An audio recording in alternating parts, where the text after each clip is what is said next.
Bonjour et bienvenue sur Plan B, l'émission qui vise à nourrir votre réflexion sur la question des limites écologiques et sociétales à la croissance.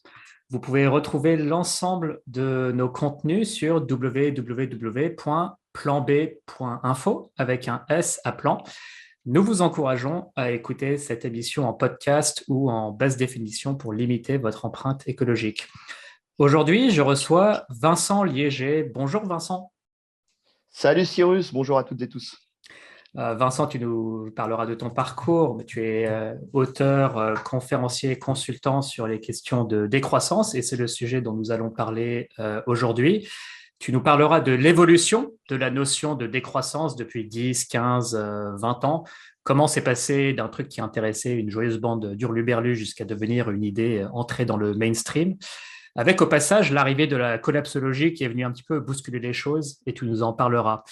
On parlera de l'intérêt de la décroissance pour autre chose que le climat et même autre chose que l'écologie, puisque c'est aussi une question culturelle.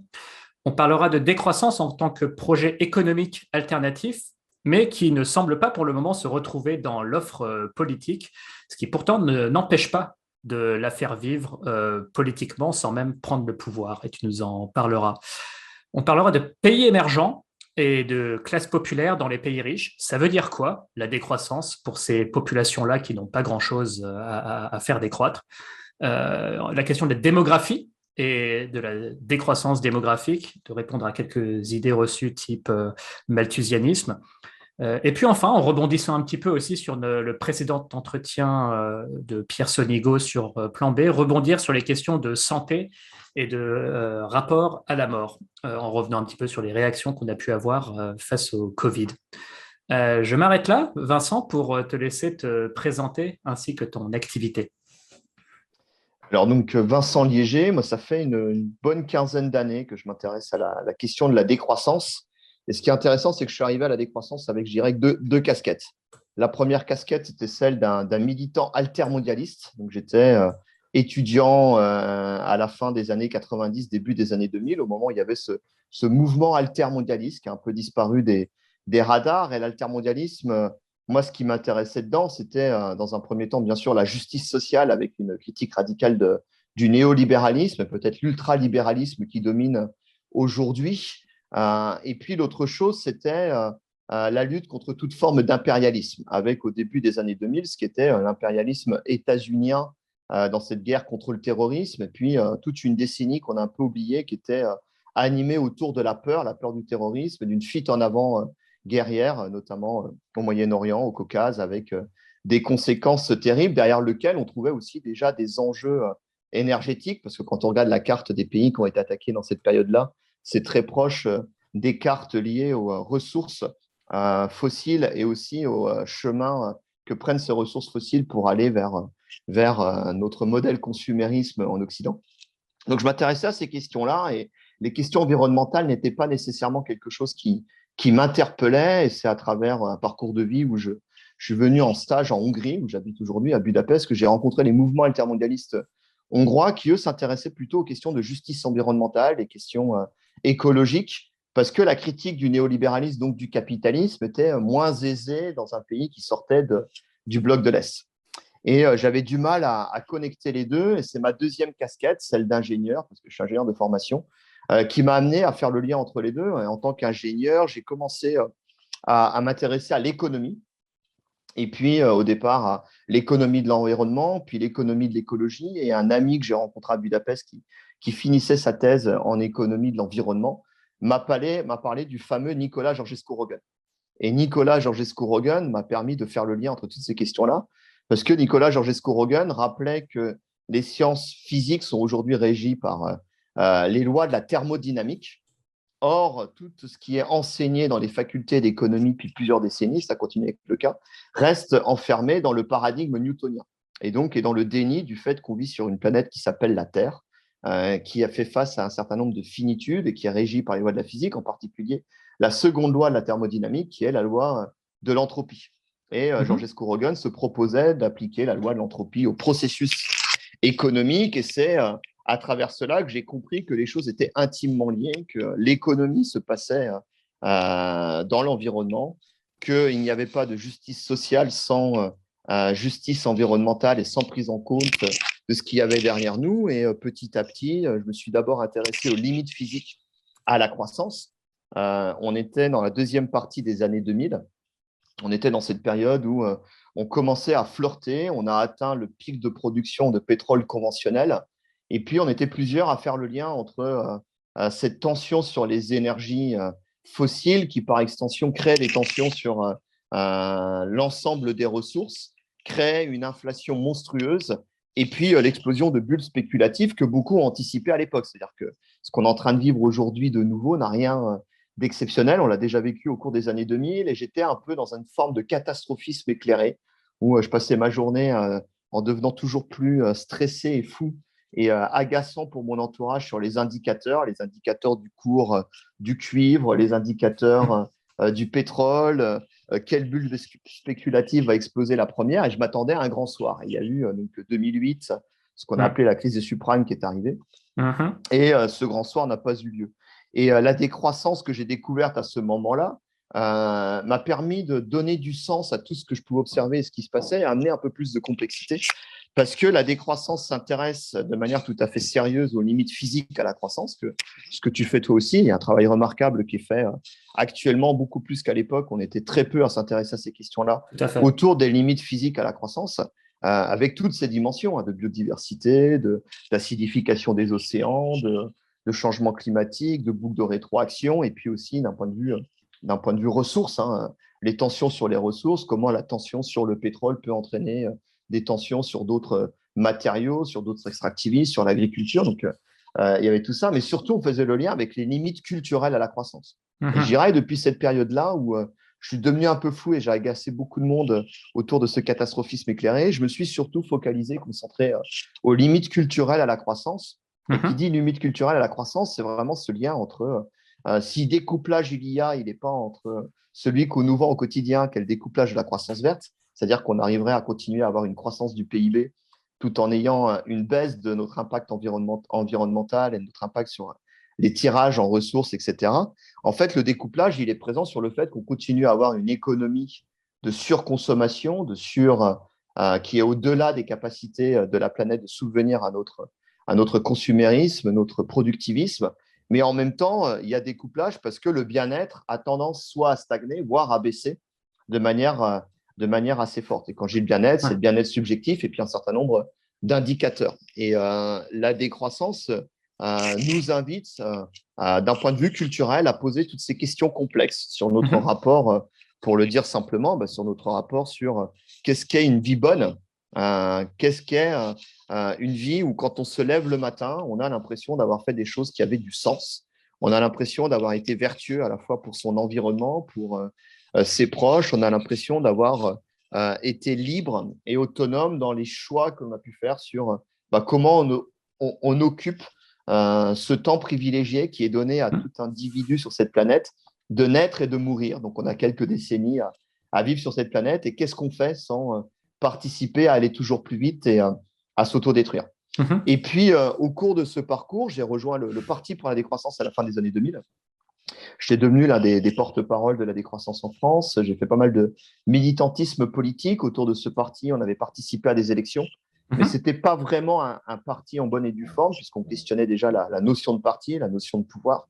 C'était plus un outil médiatique qui permettait d'être invité sur les plateaux télé, qui permettait d'imposer nos questions, nos débats et d'influencer les débats politiques et intellectuels. On a eu un impact, par exemple, autour de la création du parti de gauche avec la planification écologique, ce qui est devenu aujourd'hui la France insoumise. Et la planification écologique reste présente. On a eu des discussions sur le revenu maximum acceptable, qui a été repris, par exemple, par Europe Écologie Les Verts, ou des notions autour du revenu de base. Donc, on a eu un certain impact, je dirais, politique, même si la décroissance restait un mot rejeté. Et à l'époque, on subissait pas mal de diabolisation ou de moquerie.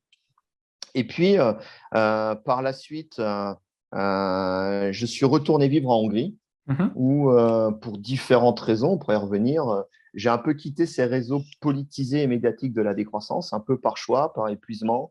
Il y a eu des conflits au sein de ces réseaux.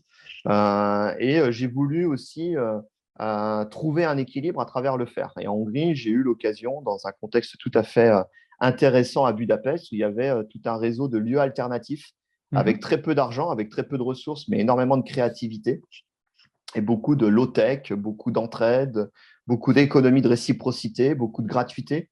Il y avait tout un réseau qui faisait des très belles choses et j'en ai profité pour rencontrer, j'ai eu cette chance de rencontrer un certain nombre de personnes avec lesquelles on a cofondé une entité qui s'appelle Cargonomia et qui est un peu un petit centre d'expérimentation et de recherche autour de la décroissance avec principalement au départ deux leviers, l'agriculture bio de proximité et les ventes Mhm. directes autour de ça, avec une ferme bio à côté de Budapest, deux jardins urbains, un en agroforesterie urbaine et un en permaculture, et puis aussi les questions de mobilité soutenable autour des vélos cargo, des remorques, où on a un atelier vélo, un petit centre logistique, on fabrique nos vélos cargo, nos outils autour de ces questions-là, et par extension, on s'intéresse aux énergies low-tech, à l'habitat écologique, et puis il y a énormément de choses qui, par extension, sont arrivées dans nos débats, nos expérimentations, nos discussions, comme l'écoféminisme, les communs, l'économie de réciprocité, et beaucoup de choses. Donc aujourd'hui, j'ai deux casquettes qui sont Mhm. assez contradictoires, qui m'amènent à avoir un mode de vie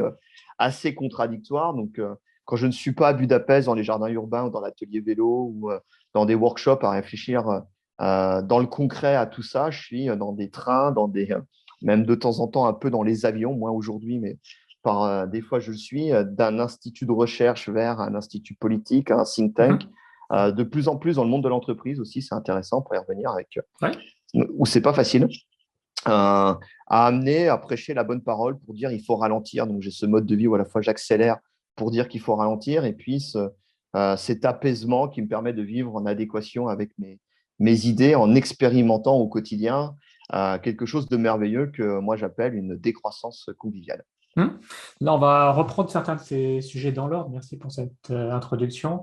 Au passage, J'espère ne pas avoir été trop long, hein. non, non, c'est très bien. Au passage, ton micro frotte un petit peu contre ton pull et engendre des bruits parasites. Donc, laisse flotter ton micro librement pour éviter ça. Mais c'était tout à fait compréhensible. C'est juste il y a de temps en temps des bruits parasites. Non, mais super. Merci, Vincent. Pour reprendre un des sujets que tu évoques, qui est la dimension culturelle de la décroissance, je retiens d'une partie de ce que tu disais que, imaginons quand bien même les ressources naturelles étaient infinies et qu'il n'y avait pas de limite physique à la croissance, ce qui n'est pas le cas, il y en a beaucoup, mais imaginons cela, quand bien même plus de croissance au-delà d'un certain seuil n'engendre pas plus de bien-être, voire il y a une sorte de découplage entre les deux, c'est-à-dire que encore plus de croissance peut engendrer au contraire du mal-être. Ça m'amène à poser la question parce qu'on parle beaucoup, enfin, il y a un regain d'intérêt ou du moins une crédibilisation de la question de la décroissance en raison du dérèglement climatique. Or, comment dire, il y a bien beaucoup d'autres intérêts à la décroissance que la seule question du climat, surtout dans la mesure, bah, imaginons si seulement la France s'y met, ce n'est qu'une petite partie des émissions mondiales, et même si le monde entier s'y met, on n'en verra les bénéfices que dans longtemps, et tout ce qu'on peut promettre, c'est que ça ira moins mal que si on ne fait rien. Mais au-delà de ça, il y a aussi quand même beaucoup de co-bénéfices autre que le climat, à réduire nos niveaux de consommation. Enfin, est-ce que ce soit du point de vue écologique ou sociétal, tu peux peut-être nous exposer on va dire, les co-bénéfices autres que le climat? Alors je vais prendre quelques thèmes. Premier commentaire déjà, il n'y a pas que le climat. Et c'était là aussi, c'est des débats qu'on avait dans les années 2000 avec les mouvements écologistes qui, d'un point de vue stratégique, avaient fait le choix de beaucoup focaliser le combat sur le climat, mais il n'y a pas que le climat, il y a la biodiversité. Et puis, il y a aussi quelque chose qui ont un peu disparu des débats, mais qui était pas mal présent quand je l'évoquais dans mon introduction, je m'y intéressais beaucoup, qui étaient les limites physiques liées à notre dépendance aux énergies fossiles, qui vont à un moment donné atteindre leur pic de production. Et il y a pas mal d'éléments. Je suis beaucoup, notamment les travaux de Mathieu Ozano sur ces questions-là, qui fait un travail remarquable, je trouve. Il y a pas mal d'éléments où, de nouveau, comme au milieu des années 2000, quand on a atteint le pic de production de pétrole conventionnel, on serait en train d'atteindre de nouveau un pic de production pétrole conventionnel et non conventionnel, et puis aussi des tensions sur un certain nombre d'autres ressources, qui plus est à travers cette folie de fuite en avant vers la transition énergétique vers les énergies dites renouvelables ou vertes. On déplace les tensions sur d'autres ressources. Quand on se tourne vers le tout électrique, eh ben, on déplace les tensions vers l'extractivisme de métaux comme le cuivre, de matériaux comme le lithium, qui, à travers l'extractivisme, déplace les tensions vers l'eau. Alors, je simplifie, hein, bien sûr, tu connais ça très bien, Les mais fonds euh, océaniques, ouais. quand on regarde dans le détail, en fait, à chaque fois, on déplace les choses. Et comme on m'avait appris en bon ingénieur à l'époque, malheureusement, on ne fait pas d'omelette, ou heureusement, on ne fait pas d'omelette sans casser les œufs. Et, euh, et l'enjeu n'est pas d'arrêter de casser des œufs parce qu'on a envie de vivre. L'enjeu, c'est de questionner quels œufs on mange. Est-ce qu'on veut continuer à manger des œufs en quantité monstrueuse à se rendre malade, des œufs qui seraient de mauvaise qualité avec des poulets élevés en batterie, enfin des poules élevées en batterie, etc., etc. Ou est-ce qu'on a envie de ralentir et de manger moins mais mieux et de meilleure qualité? Et c'est vraiment la question de la décroissance. Et on le voit à quel point aujourd'hui on est pris dans un modèle de société où tout s'accélère, où on est un peu comme le hamster dans sa roue. On n'a jamais eu accès à une telle quantité formidable et d'énergie, et donc d'esclaves énergétiques, et donc de services, et donc de confort matériel, etc. Et pourtant, toutes les innovations, tous les supports techniques humains auxquels on bénéficie en tant qu'occidentaux privilégiés ou classe riche privilégiée à l'échelle mondiale, n'ont jamais été réinvestis pour ralentir et faire ce qui devrait être au cœur de ce projet, c'est-à-dire avoir plus de temps pour faire des choses qui sont belles, pour faire des choses qui ont du sens et ainsi de suite. Et au contraire, on est toujours dans cette accélération.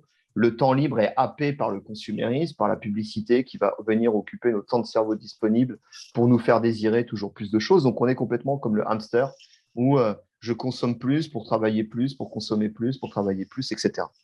Et puis derrière ça, il y a donc une question quantitative, c'est-à-dire que vers le toujours plus nous amène à produire toujours plus de choses tout en réduisant la qualité des choses que l'on produit. C'est-à-dire qu'on mange toujours plus et mal, toujours plus sucré, salé, à se rendre malade, plutôt que de manger moins mais mieux, plus local, de saison, goûtu, d'hiver, et ainsi de suite. Et la décroissance, c'est vraiment toute cette réflexion-là qui pose la question du bien vivre dans notre rapport aux outils, dans notre rapport à la technique, dans notre rapport à l'autre, dans notre rapport à l'environnement, dans notre rapport à la démocratie, dans notre rapport aux institutions, dans notre rapport au travail, dans notre rapport à l'économie, et ainsi de suite. Et je vais peut-être prendre juste deux exemples pour ne pas être trop long, qui nous intéressent dans la décroissance. Et là, je renvoie peut-être, j'ai préparé quelques livres que je vais montrer. Il y a ce livre, et on mettra les liens, je pense, en dessous de la vidéo, qui est autour de cette maison de collection aux passagers clandestins qui s'appelle Les précurseuses et précurseurs de la décroissance, dirigé par l'un des pères de la décroissance, Serge Latouche. Et chaque précurseuse, chaque précurseur, je dirais, vient nourrir ces débats-là sur le sens que l'on donne à nos vies. Et je vais prendre deux précurseurs qui sont originaires de la région où je suis aujourd'hui. Le premier, c'est Ivan Illich, qui est né dans l'Autriche-Hongrie du siècle dernier, qui était typiquement issu de ces familles de cette période-là, multiconfessionnelles, multiculturelles, multilangues. Et Ivan Illich a eu un parcours de vie tout à fait passionnant en s'intéressant à peu près à tout, des sciences physiques à la chimie, en allant vers la philosophie, les sciences sociales, etc. Il était devenu, dans les années 70, un des grands critiques du développement, de cet accélérationnisme autour du modèle de société développementiste dans lequel on est aujourd'hui. Et il avait développé cette idée de seuil de contre-productivité. Et il analysait que lorsque on essaye de résoudre un problème et que l'on met en place des solutions techniques ou institutionnelles pour résoudre ce problème et que l'on développe, que l'on déploie ces solutions techniques ou institutionnelles que l'on met en place, à un moment donné, on va atteindre un seuil de contre-productivité. C'est-à-dire que là, on va résoudre dans un premier temps un problème, on va répondre à un besoin, on va répondre à quelque chose qui peut être utile pour le vivre ensemble, pour notre bien-être, etc. Son déploiement va devenir contre-productif. Alors, l'exemple qu'il prenait de manière assez caricaturale et démagogique, peut-être provocative, c'était la voiture. Et il calculait qu'aux États-Unis, dans les années 70, on peut faire le même calcul aujourd'hui, on ne trouve pas des chiffres tout à fait amusants. Si on calcule le temps qu'il faut travailler pour financer sa voiture, et quelle est la vitesse moyenne que l'on a d'une voiture en prenant en compte tout ce temps pour financer la voiture, l'infrastructure qui va avec, les méfaits et ainsi de suite. Et puis aujourd'hui, on pourrait rajouter les 40-50 000 morts par an en France liées à la pollution atmosphérique et ainsi de suite. On trouve une vitesse moyenne de 5 km/h. Et la société de croissance ou le développement tel qu'on l'a mis en place dans les sociétés occidentales C'est cette société qui va créer une solution technique pour se déplacer, pour se rencontrer, qui est quelque chose de tout à fait souhaitable. Ça a permis des ouvertures culturelles, de sortir de son village, d'aller à la rencontre, etc., d'aller toujours plus vite. Alors, il y a quelque chose qui était intéressant dans un premier temps, etc. Mais en fait, aujourd'hui, ça se transforme à être assis seul dans un pick-up ou dans un SUV dans les embouteillages, à souffrir, à avoir une vitesse moyenne de 5 km/h et être pris au piège. Je travaille pour payer ma voiture et j'ai besoin d'une Deux voiture mois pour par an, je travailler. pense, hein, quelque chose comme ça, ou un mois et demi, 2 mois par an, on Ah, ben travaille c'est pour ça, sa c'est voiture. ça. Ouais, Et en fait, on voit tout à fait le pourquoi le toujours plus n'est pas souhaitable. Et Hmm. puis, même quand on va atteindre des progrès techniques sur l'efficacité de la voiture, etc., on va non pas réinvestir euh, tout ce qu'on a réussi à améliorer pour avoir du temps libre à passer avec ses enfants, à lire des livres, à être ensemble aujourd'hui, à philosopher, à discuter, parce que c'est un chouette moment et ainsi de suite. On va en fait rajouter des techniques, on va rajouter la climatisation, on va rajouter l'électronique à bord, etc., qui fait qu'on va même encore plus travailler pour financer encore plus l'outil en question. Donc j'aime beaucoup cette notion de seuil de contre-productivité qui, par Mhm. extension, euh, peut s'appliquer à peu près à tous les outils qui nous entourent aujourd'hui dans cette société de croissance. Et en fait, Ivan Illich, à travers cette réflexion-là, nous invite à poser la question des usages. Nous invite, avant de s'engager dans des solutions techniques, il vaut mieux réfléchir à mais qu'est-ce qui a vraiment du sens. Et plutôt que de créer des systèmes de transport toujours plus performants pour aller toujours plus vite, pour habiter toujours plus loin, se déplacer toujours plus et passer plus de temps dans les transports, il est préférable de repenser la question du sens. Mais pourquoi je fais tout ça? Mhm. Un autre, ouais, vas-y. Non, en complément de ce que tu disais plus tôt, effectivement, si on doit faire décroître la consommation de ce qui nuit à la biodiversité ou à la qualité de l'air, l'avantage par rapport au climat, c'est qu'on en voit les bénéfices assez vite, finalement. Si on décroît tout ce qui nuit au bien-être, effectivement, on va retrouver du mieux-être un peu plus rapidement que le temps qu'il faut pour stabiliser le climat. Donc, c'est un peu aussi l'intérêt de la décroissance qui est par rapport au temps de récompense, enfin, la décroissance pour des raisons autres que le climat, qui est le temps pour en tirer les bénéfices. Moi, je voulais quand même, parce que alors, ça peut peut-être paraître évident aux auditeurs, mais quand même définir ce qu'on veut dire quand on parle de décroissance, parce que même les spécialistes disent des choses diverses et variées. Il y a une incompréhension qui est décroissance égale appauvrissement, donc on va juste baisser le PIB parce que le PIB, c'est pas bien. Donc il faut de moins en moins de PIB et en fait, il faut faire le contraire de la croissance. Bon, ce qui n'est évidemment pas le cas. Mais justement, pour la définir, peut-être pour pas passer par des notions trop conceptuelles, qu'est-ce que tu ferais finalement décroître si, on va dire, tu avais les pleins pouvoirs? Enfin, est-ce que ce serait très ciblé? Par exemple, eh bien, ce que je fais décroître, voire ce que j'interdis, c'est l'élevage de poulets en batterie. Ce que je fais décroître, c'est le nombre de voitures qui consomment plus de 6 litres au 100. Ce que je fais décroître, c'est la consommation de soja importé. Enfin, est-ce que tu t'attaquerais à des choses très ciblées finalement en se disant, bon, que ça fasse croître ou décroître le PIB, en fait, ce n'est pas la question. On sait ce qu'on veut faire décroître et donc on met en place les normes, les quotas ou les interdictions qu'il faut pour atteindre l'objectif sur ce qu'on veut décroître. Je vais peut-être donner aussi l'exemple des habits. Bah, on surtaxe les vêtements importés on va dire, d'Asie qui ont des conséquences environnementales désastreuses, sans parler des droits de l'homme, et on subventionne le Made in France à base de chanvre, de laine, de lin. Enfin voilà, on peut imaginer plein de choses sur ce qu'on fait décroître et ce qu'on favorise, mais est-ce que je suis dans le vrai avec ma définition ou est-ce que tu vois les choses Alors, différemment? je vais faire de la décroissance, je vais répondre en faisant un pas de côté. Alors, je suis désolé, hein, je ne vais pas répondre directement à la question, et je crois que c'est vraiment le sujet de la décroissance. Et c'est peut-être ce dont nous avons le plus besoin et ce qui est le moins évident à mettre en place dans nos sociétés occidentales qu'on crée un imaginaire extrêmement matérialiste. Et en fait, la décroissance, elle nous invite à reposer des questions philosophiques fondamentales sur la bonne vie. Et à travers ça, elle nous invite, je dirais que l'enjeu de la décroissance n'est pas tant de décroître pour décroître, ce qui serait aussi stupide que le système dans lequel on est aujourd'hui, qui consiste à croître pour croître, mais elle serait plutôt de décroire, c'est-à-dire d'arriver à libérer notre imaginaire d'une vision purement quantitative, purement économiciste de qu'est-ce qu'une vie bonne, de ce qu'est une société qui réussit, et aller vers une pensée beaucoup plus qualitative et beaucoup plus complexe. Et qui dit qualitative et complexe, peut-être pas monotone, je dirais surtout pas uniforme. L'enjeu n'est pas d'uniformiser les besoins et comment on y répond, mais c'est de retrouver aussi du pluriversalisme, de la biodiversité culturelle autour de ces questions-là, tout en étant conscientisé sur les limites physiques auxquelles on fait face, en rappelant qu'on vit sur une planète qui s'appelle la Terre. Mais autour de ça, on a quand même énormément d'espace pour faire des très, très belles choses, tout en ne détruisant pas l'environnement dans lequel on est. Quand on parle de décroissance, alors c'est toujours le sujet, est-ce que le mot a été bien choisi ou mal choisi? Mhm. Objectivement, d'un point de vue purement sémantique, il faudrait plutôt parler d'accroissance, comme on parlerait d'athéisme, c'est-à-dire que l'enjeu est de sortir de la religion de la croissance.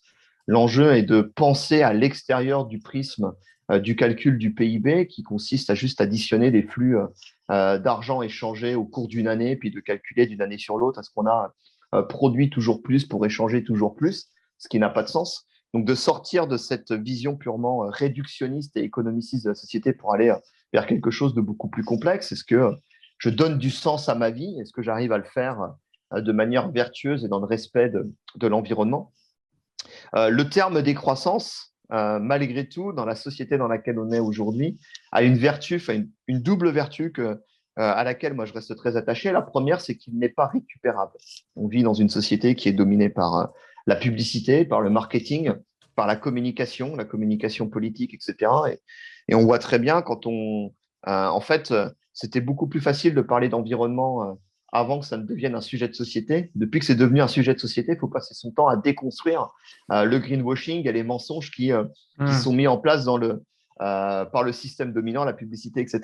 Et la force du terme décroissance, contrairement à beaucoup d'autres slogans, termes qui ont pu émerger au cours des 20 dernières années, et c'est le seul, d'ailleurs, qui jusqu'à présent, je dis bien jusqu'à présent, parce que dans la société du mensonge et de la fake news généralisée dans laquelle nous vivons autour de la publicité, tout est possible. Jusqu'à présent, la décroissance n'a pas encore été totalement ou même récupérée un petit peu par le système. C'est-à-dire qu'on ne nous vend pas encore des SUV décroissants, on nous vend des SUV écologiques, bio, qui régénèrent la biodiversité, qui luttent contre le changement climatique.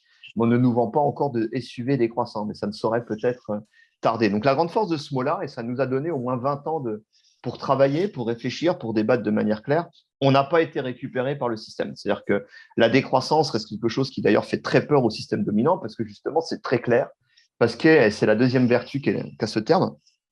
Il véhicule en lui une rupture idéologique, une rupture sémantique, une rupture en termes d'imaginaire, une rupture philosophique extrêmement forte sur ce à quoi on a été biberonné depuis notre plus jeune âge, qui est la religion de la croissance. On nous a vendu, on nous a fait croire que pour être heureux, il suffirait de faire toujours plus vite, toujours plus fort, toujours plus loin. C'est la 3G, la 5G, la 6G, la 7G, la 8G, c'est tous ces délires, c'est les rasoirs, 2 lames, 3 lames, 4 lames. Donc, on a toujours été dans cet imaginaire que demain sera plus qu'aujourd'hui. Et la décroissance, elle dit non, non, mais demain doit être euh, plus intéressant, plus sympathique, plus vertueux, plus Mhm. émancipateur qu'aujourd'hui, ainsi de suite. Et donc, la décroissance, c'est vraiment cette question-là. Alors, qui a du mal à s'intégrer dans les débats et politiques et médiatiques de manière assez forte, parce que, je dirais, ça demande du temps. C'est une invitation à faire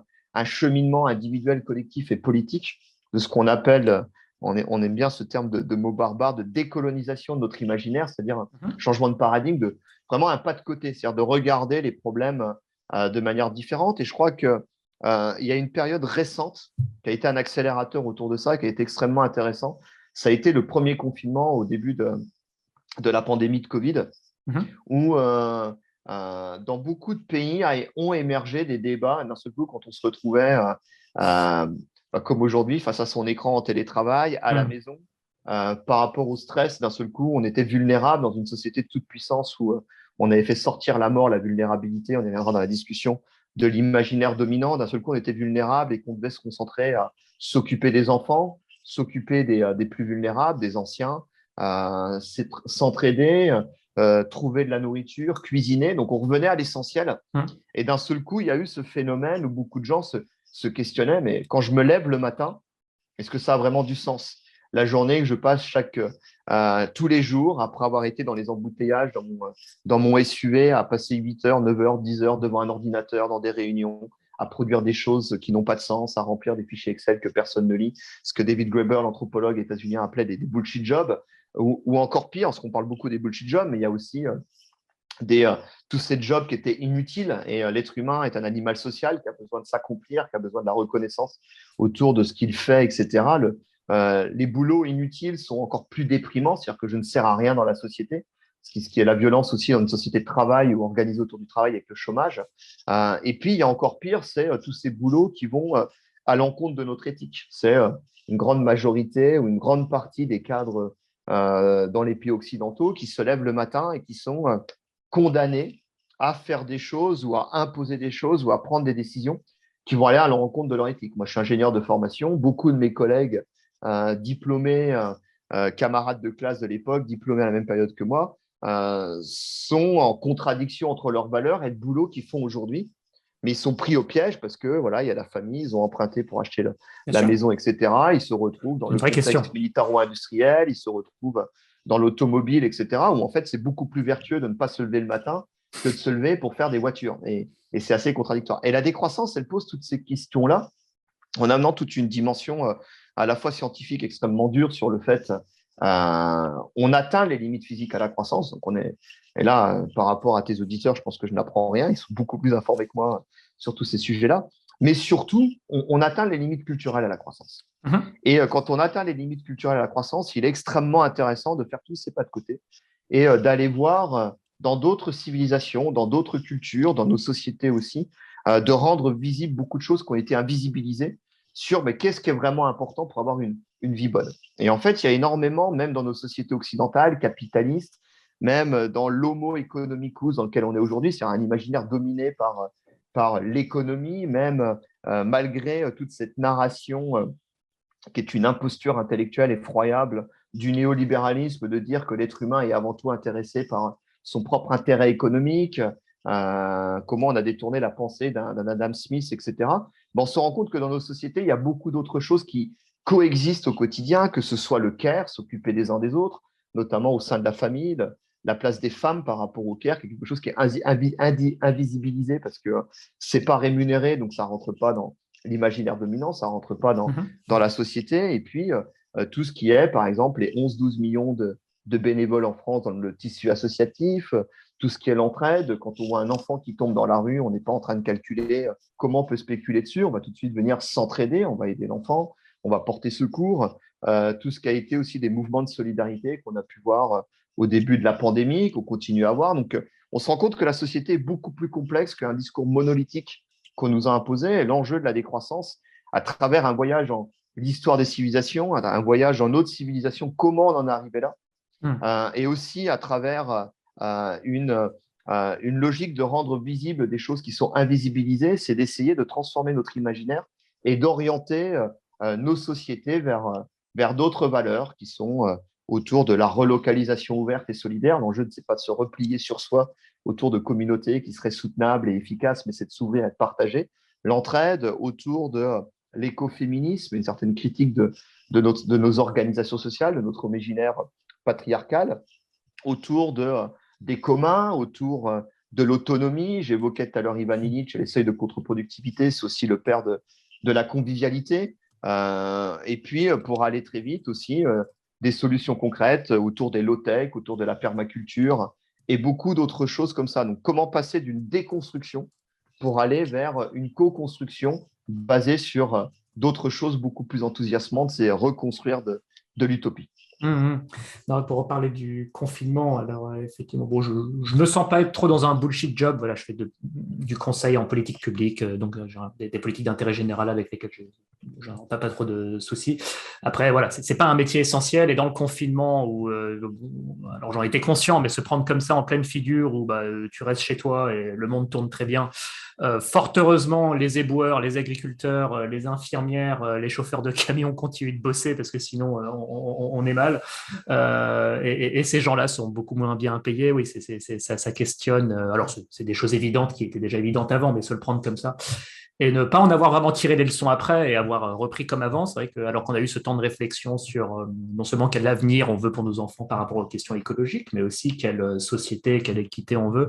Il y a eu beaucoup de réflexions pendant cette période sur le monde d'après. Et finalement, mais je pense que justement, ça a un petit peu fait peur aux adversaires farouches de la décroissance. C'est là où je voulais en venir. Donc, effectivement, c'était une idée, entre guillemets, qui amusait une joyeuse petite bande d'hurluberlus il y a 10 ans. Et là, ça rentre dans le mainstream. Alors, si on en croit les sondages, une majorité de Français perçoit l'idée de décroissance de manière favorable. Alors, on est bien d'accord entre ce que les gens répondent aux sondages et ce à quoi ils sont vraiment prêts à consentir politiquement ou en termes de consommation, il y a potentiellement un gouffre, mais on voit que ça commence à phosphorer.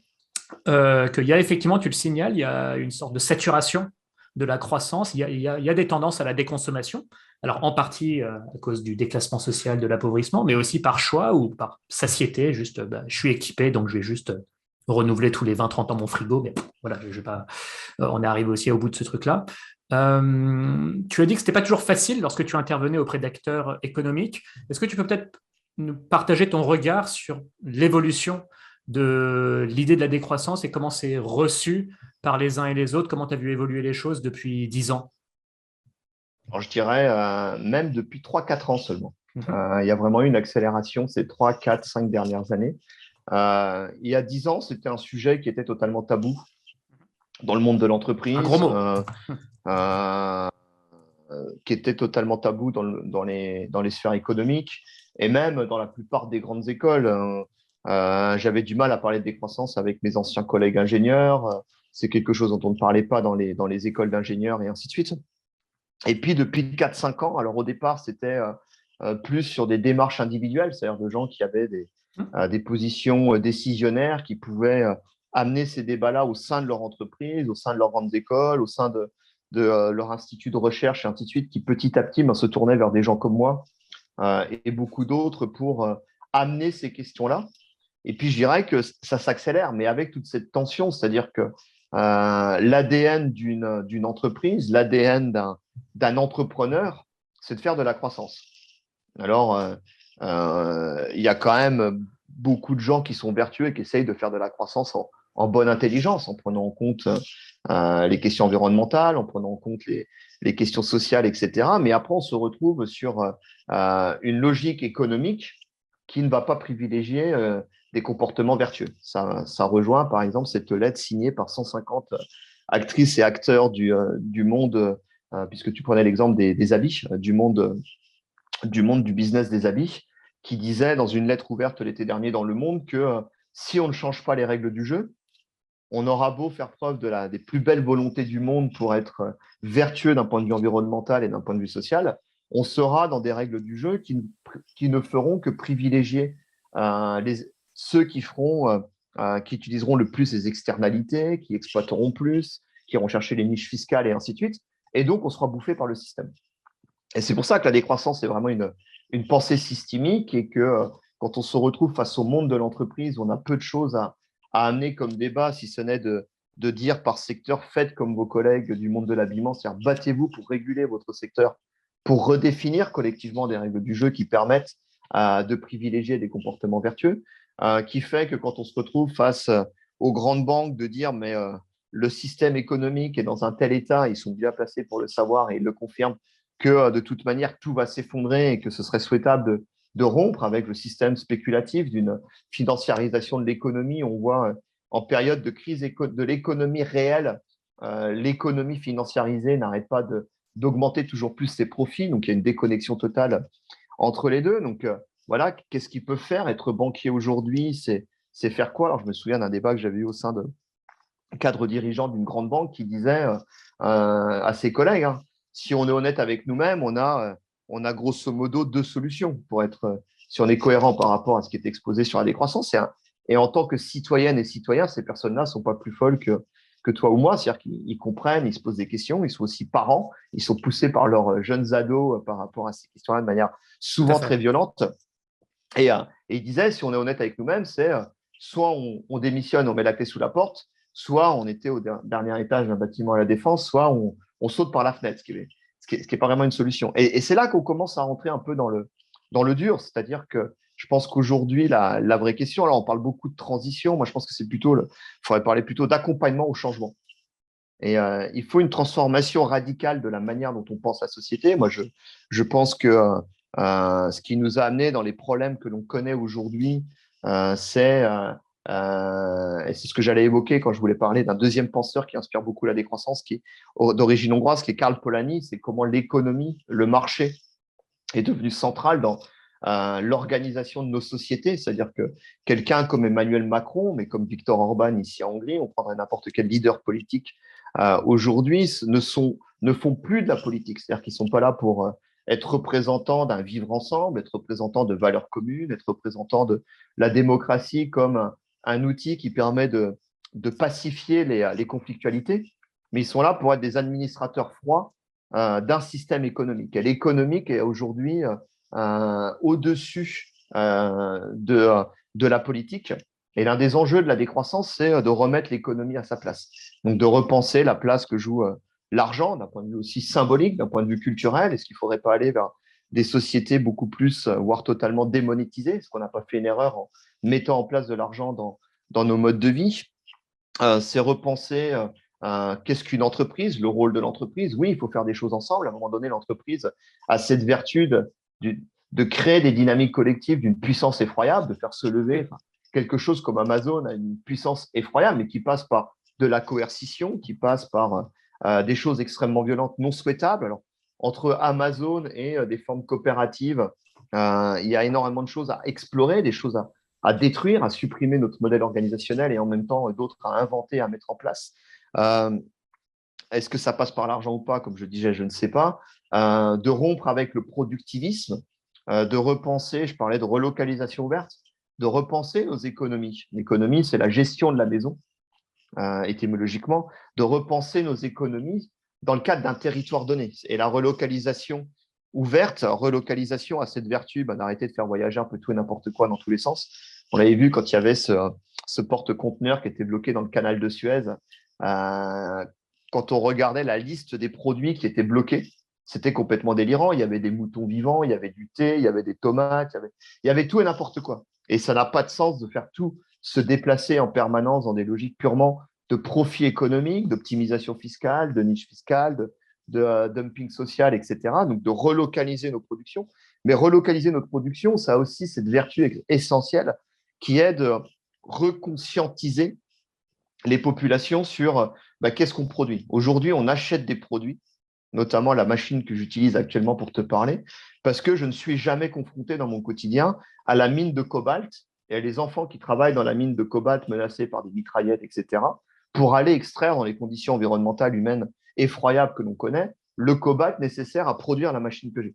Si j'avais la mine de cobalt devant moi et que c'était mes enfants ou tes enfants ou ceux de mon voisin ou de mes petits-neveux, etc., qui travaillent dans la mine de cobalt, je me poserais la question, est-ce que j'ai vraiment besoin d'un tel outil par rapport à ce que ça m'apporte et le prix réel? Je ne parle pas le prix en argent, je parle le prix humain, environnemental. Donc, il y a une logique autour de la relocalisation verte de sortir de l'hubris et de se reconscientiser sur le sens de qu'est-ce qu'on produit, comment, pour quel usage. Et puis, ouverte parce que dans le monde que l'on connaît aujourd'hui, plus que jamais, on va avoir besoin de solidarité. On le voit, on a pu voir comment il y a une intensification, une accélération en termes de fréquence des catastrophes météorologiques qui vont demander telle région qui va subir des sécheresses historiques ou des inondations historiques va avoir besoin de solidarité pour partager, d'entraide, pour partager de la nourriture, voire un toit, s'entraider, etc. Donc, on a besoin en fait de casser cet imaginaire des frontières pour les humains et l'entraide et de recréer des frontières culturelles pour dire on arrête de produire tout et n'importe quoi pour exporter et faire voyager dans tous les sens. Et au contraire, on produit ce dont on a besoin localement, on se reconscientise par rapport à ça, ce qui ne veut pas dire que on rompt totalement avec le commerce international, mais ça ne devient pas un but en soi. Et c'est vraiment au cœur des réflexions de la décroissance de reposer, et je vais conclure là-dessus, c'est de ramener au cœur des débats de société autour de formes de délibération citoyenne éclairée, cette question de quels sont réellement nos besoins fondamentaux. Et c'est une question qui peut être rétroactive. C'est-à-dire qu'on va dire on a besoin de la 5G. Mais une fois qu'on s'est posé cette question de quels sont nos besoins fondamentaux, on va faire tout un travail collectif aussi, mais ce besoin fondamental implique ça en termes d'impact environnemental, en termes de matériaux, d'extractivisme, de dépendance à d'autres territoires, en termes de charge de travail. C'est-à-dire qu'on est très content d'avoir un 4x4, mais si on devait aller chercher le pétrole en Irak, faire la guerre, le, le raffiner et ainsi de suite dans son garage pour pouvoir utiliser ce 4x4 en ville, on se rendrait compte qu'on n'est pas vraiment libre autour de ce 4x4. Donc, quels sont nos besoins fondamentaux en prenant en compte qu'est-ce que ça implique derrière en termes en termes de société, en termes de choix et comment on y répond collectivement de manière soutenable et de manière souhaitable. Et c'est ce à quoi nous invite la décroissance. On sent effectivement cette réflexion très mûrie aussi à travers les décennies. Et puis, tu vois arriver un peu comme un météore il y a quelques années les effondristes, les collapsos, alors qui donnent un gros coup de pied dans la fourmilière, il faut quand même l'admettre, et qui interrogent l'avantage de s'attaquer au cerveau reptilien. Comment résumer la chose? C'est que, bon, ils arrivent et disent, bon, tout ça, bon, déjà, la croissance verte, c'est bien beau, mais ça va pas marcher. Vous, les décroissants, c'est bien beau aussi, mais ça va pas se produire, et quand bien même, ce serait insuffisant. Je caricature un petit peu, hein. Des dégâts sont inévitables, et donc ils remettent un petit peu plus le débat, alors sans force. Alors, il y en a qui disent, moi, je suis pas écolo ni décroissant, je suis collapso, carrément. Donc, j'étudie cette perspective et ça va arriver, et c'est comme ça, rien, bon, la posture la plus fataliste possible. D'autres qui se revendiquent des deux, mais qui mettent dans les questions d'écologie et de décroissance des questions de sécurité, de résilience. Comment toi, tu as aperçu ce développement-là, plutôt favorablement, plutôt défavorablement? Enfin, est-ce que ça a plutôt donné de l'eau à ton moulin, ou est-ce qu'au contraire, c'était contre-productif? Je suis curieux de savoir. Alors, c'est jamais tout blanc, tout noir. La première des choses que j'ai envie de dire, vu que j'ai la chance de vivre à l'étranger, c'est quelque chose de par choix, et c'est quelque chose culturellement, humainement d'extrêmement intéressant. Mais ce que j'observe en vivant à l'étranger, puis en travaillant sur plusieurs projets à l'échelle européenne notamment, c'est que dans les autres pays où il n'y a pas eu de mouvement collapsologiste, je ne vais pas faire les mêmes présentations quand je vais intervenir dans une université. C'est-à-dire que quand j'arrive dans une grande école aujourd'hui en France, je ne vais pas prendre 1 heure pour introduire ce qu'est le changement climatique, la chute de la biodiversité. Je dirais qu'il y a eu un travail d'éducation populaire formidable qui a pu être fait grâce à nos amis collapsologues. Ce qui est beaucoup moins le cas si je vais aller en Allemagne, en Angleterre ou en Hongrie où j'habite. Donc, c'est la première chose. Donc, ça montre que malgré toutes les critiques que je vais pouvoir développer par la suite, mais qui sont vraiment des critiques bienveillantes, c'est que je pars aussi du constat, c'est que ça a été quelque chose qui a été plus qu'utile, qui a été salvateur. Alors, les critiques que je vais faire, la première, elle va être envers nous, c'est-à-dire envers les réseaux de la décroissance. À un moment donné, on a essayé de constituer dans les années 2000, fin des années 2000, début des années 2010, un mouvement de la décroissance. Et il y a eu cette tentative en France, mais il y a aussi des tentatives similaires en Italie, en Espagne, en Suisse, en Belgique, et ça n'a pas fonctionné. Alors, il faudra se poser la question, on se pose la question, et on y reviendra peut-être tout à l'heure quand on évoquera la question du rapport au pouvoir, comment changer la société sans prendre le pouvoir. Ça a explosé pour des questions d'ego, ça a explosé pour des questions de notre rapport au pouvoir et ainsi de suite. Ce qui fait qu'il y a eu un épuisement des forces vives des réseaux de la décroissance qui, à l'époque, était plutôt proche, était une continuation des réseaux ou de certains réseaux altermondialistes. Attends, il y a mon fils qui est en train de pleurer à la porte. On fait une pause? Donc, ouais, il y a eu un épuisement de la part de ces forces politiques qui venaient des réseaux altermondialistes, qui étaient cantonnés à certains cercles, intellectuels et ainsi de suite, mais qui n'avaient pas réussi à imprégner au-delà de milieux politisés et de certains milieux intellectuels. Et donc, il y a eu une forme d'épuisement par choix, par épuisement, par parcours de vie. On était beaucoup à se diriger plus vers des initiatives concrètes, vers d'autres formes de militantisme, d'autres manières de faire avancer les idées, qui ont porté leurs fruits aussi, parce que les idées se sont imprégnées de la société de manière assez forte, peut-être en étant moins visibles sur la dimension politique et médiatique. Et je dirais que dans les médias, c'est le moment est arrivé autour de 2014-2015. C'est la peine, moi je me suis aussi retiré par choix pour faire d'autres choses de tout ça, est arrivé nos amis collapsologues. Et il y a eu deux choses qui servaient bien le système, mais ce n'est pas du tout un procès d'intention que je leur fais, hein. C'est très bienveillant, c'est vraiment une analyse très, C'est un très froide. constat des Ouais. conséquences.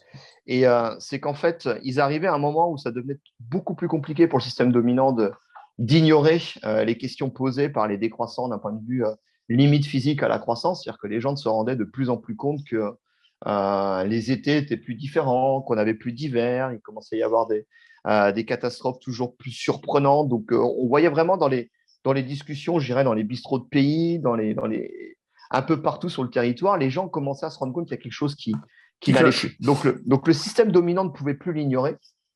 Et les collapsologues, en amenant un discours purement, entre guillemets, scientifique, rationnel, non politisé, et qui plus est, s'arrêtait au constat, et en faisant un travail juste et remarquable, hein, en termes de constat, en fait, était très confortable pour le système dominant, d'autant plus qu'on a caricaturé un peu ce qu'était leur approche. C'est-à-dire qu'on a beaucoup oublié les réflexions qu'ils pouvaient avoir sur l'entraide, sur Mhm. l'anarchisme, L'autonomie, tout à fait. sur d'autres, l'autogestion, d'autres projets de société, etc., pour les caricaturer en disant il faut faire le deuil, ou les caricaturer en disant le survivalisme individualiste qui va très bien dans notre système néolibéral et ainsi de suite, ou des formes spirituelles, etc.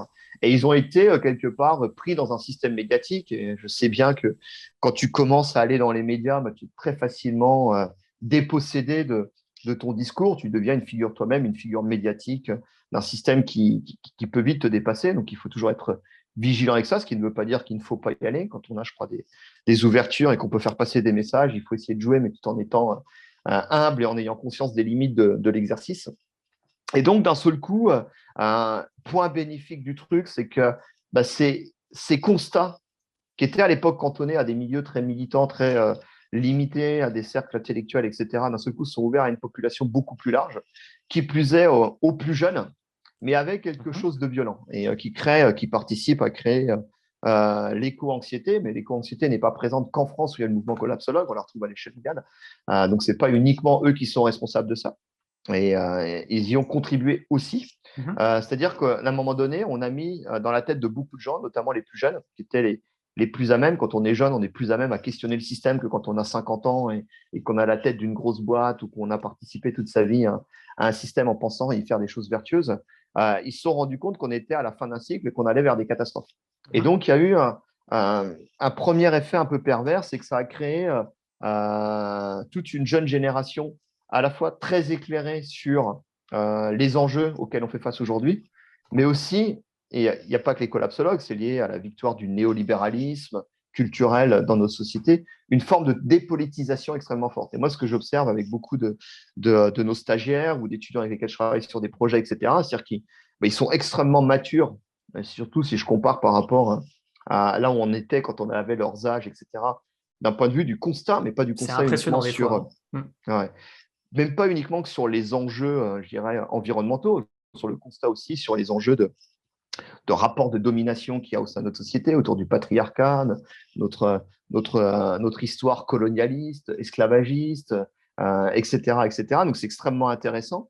Et en même temps, ils sont extrêmement démunis, faute de récit, faute de construction politique, quant à réponses que l'on peut apporter. C'est-à-dire que c'est une société très individualiste, construite autour des réseaux sociaux. Une fois de plus, je ne les critique pas, c'est vraiment un construit froid, parce que j'ai même plutôt beaucoup d'admiration pour cette jeune génération, qui est mature, malheureusement trop jeune.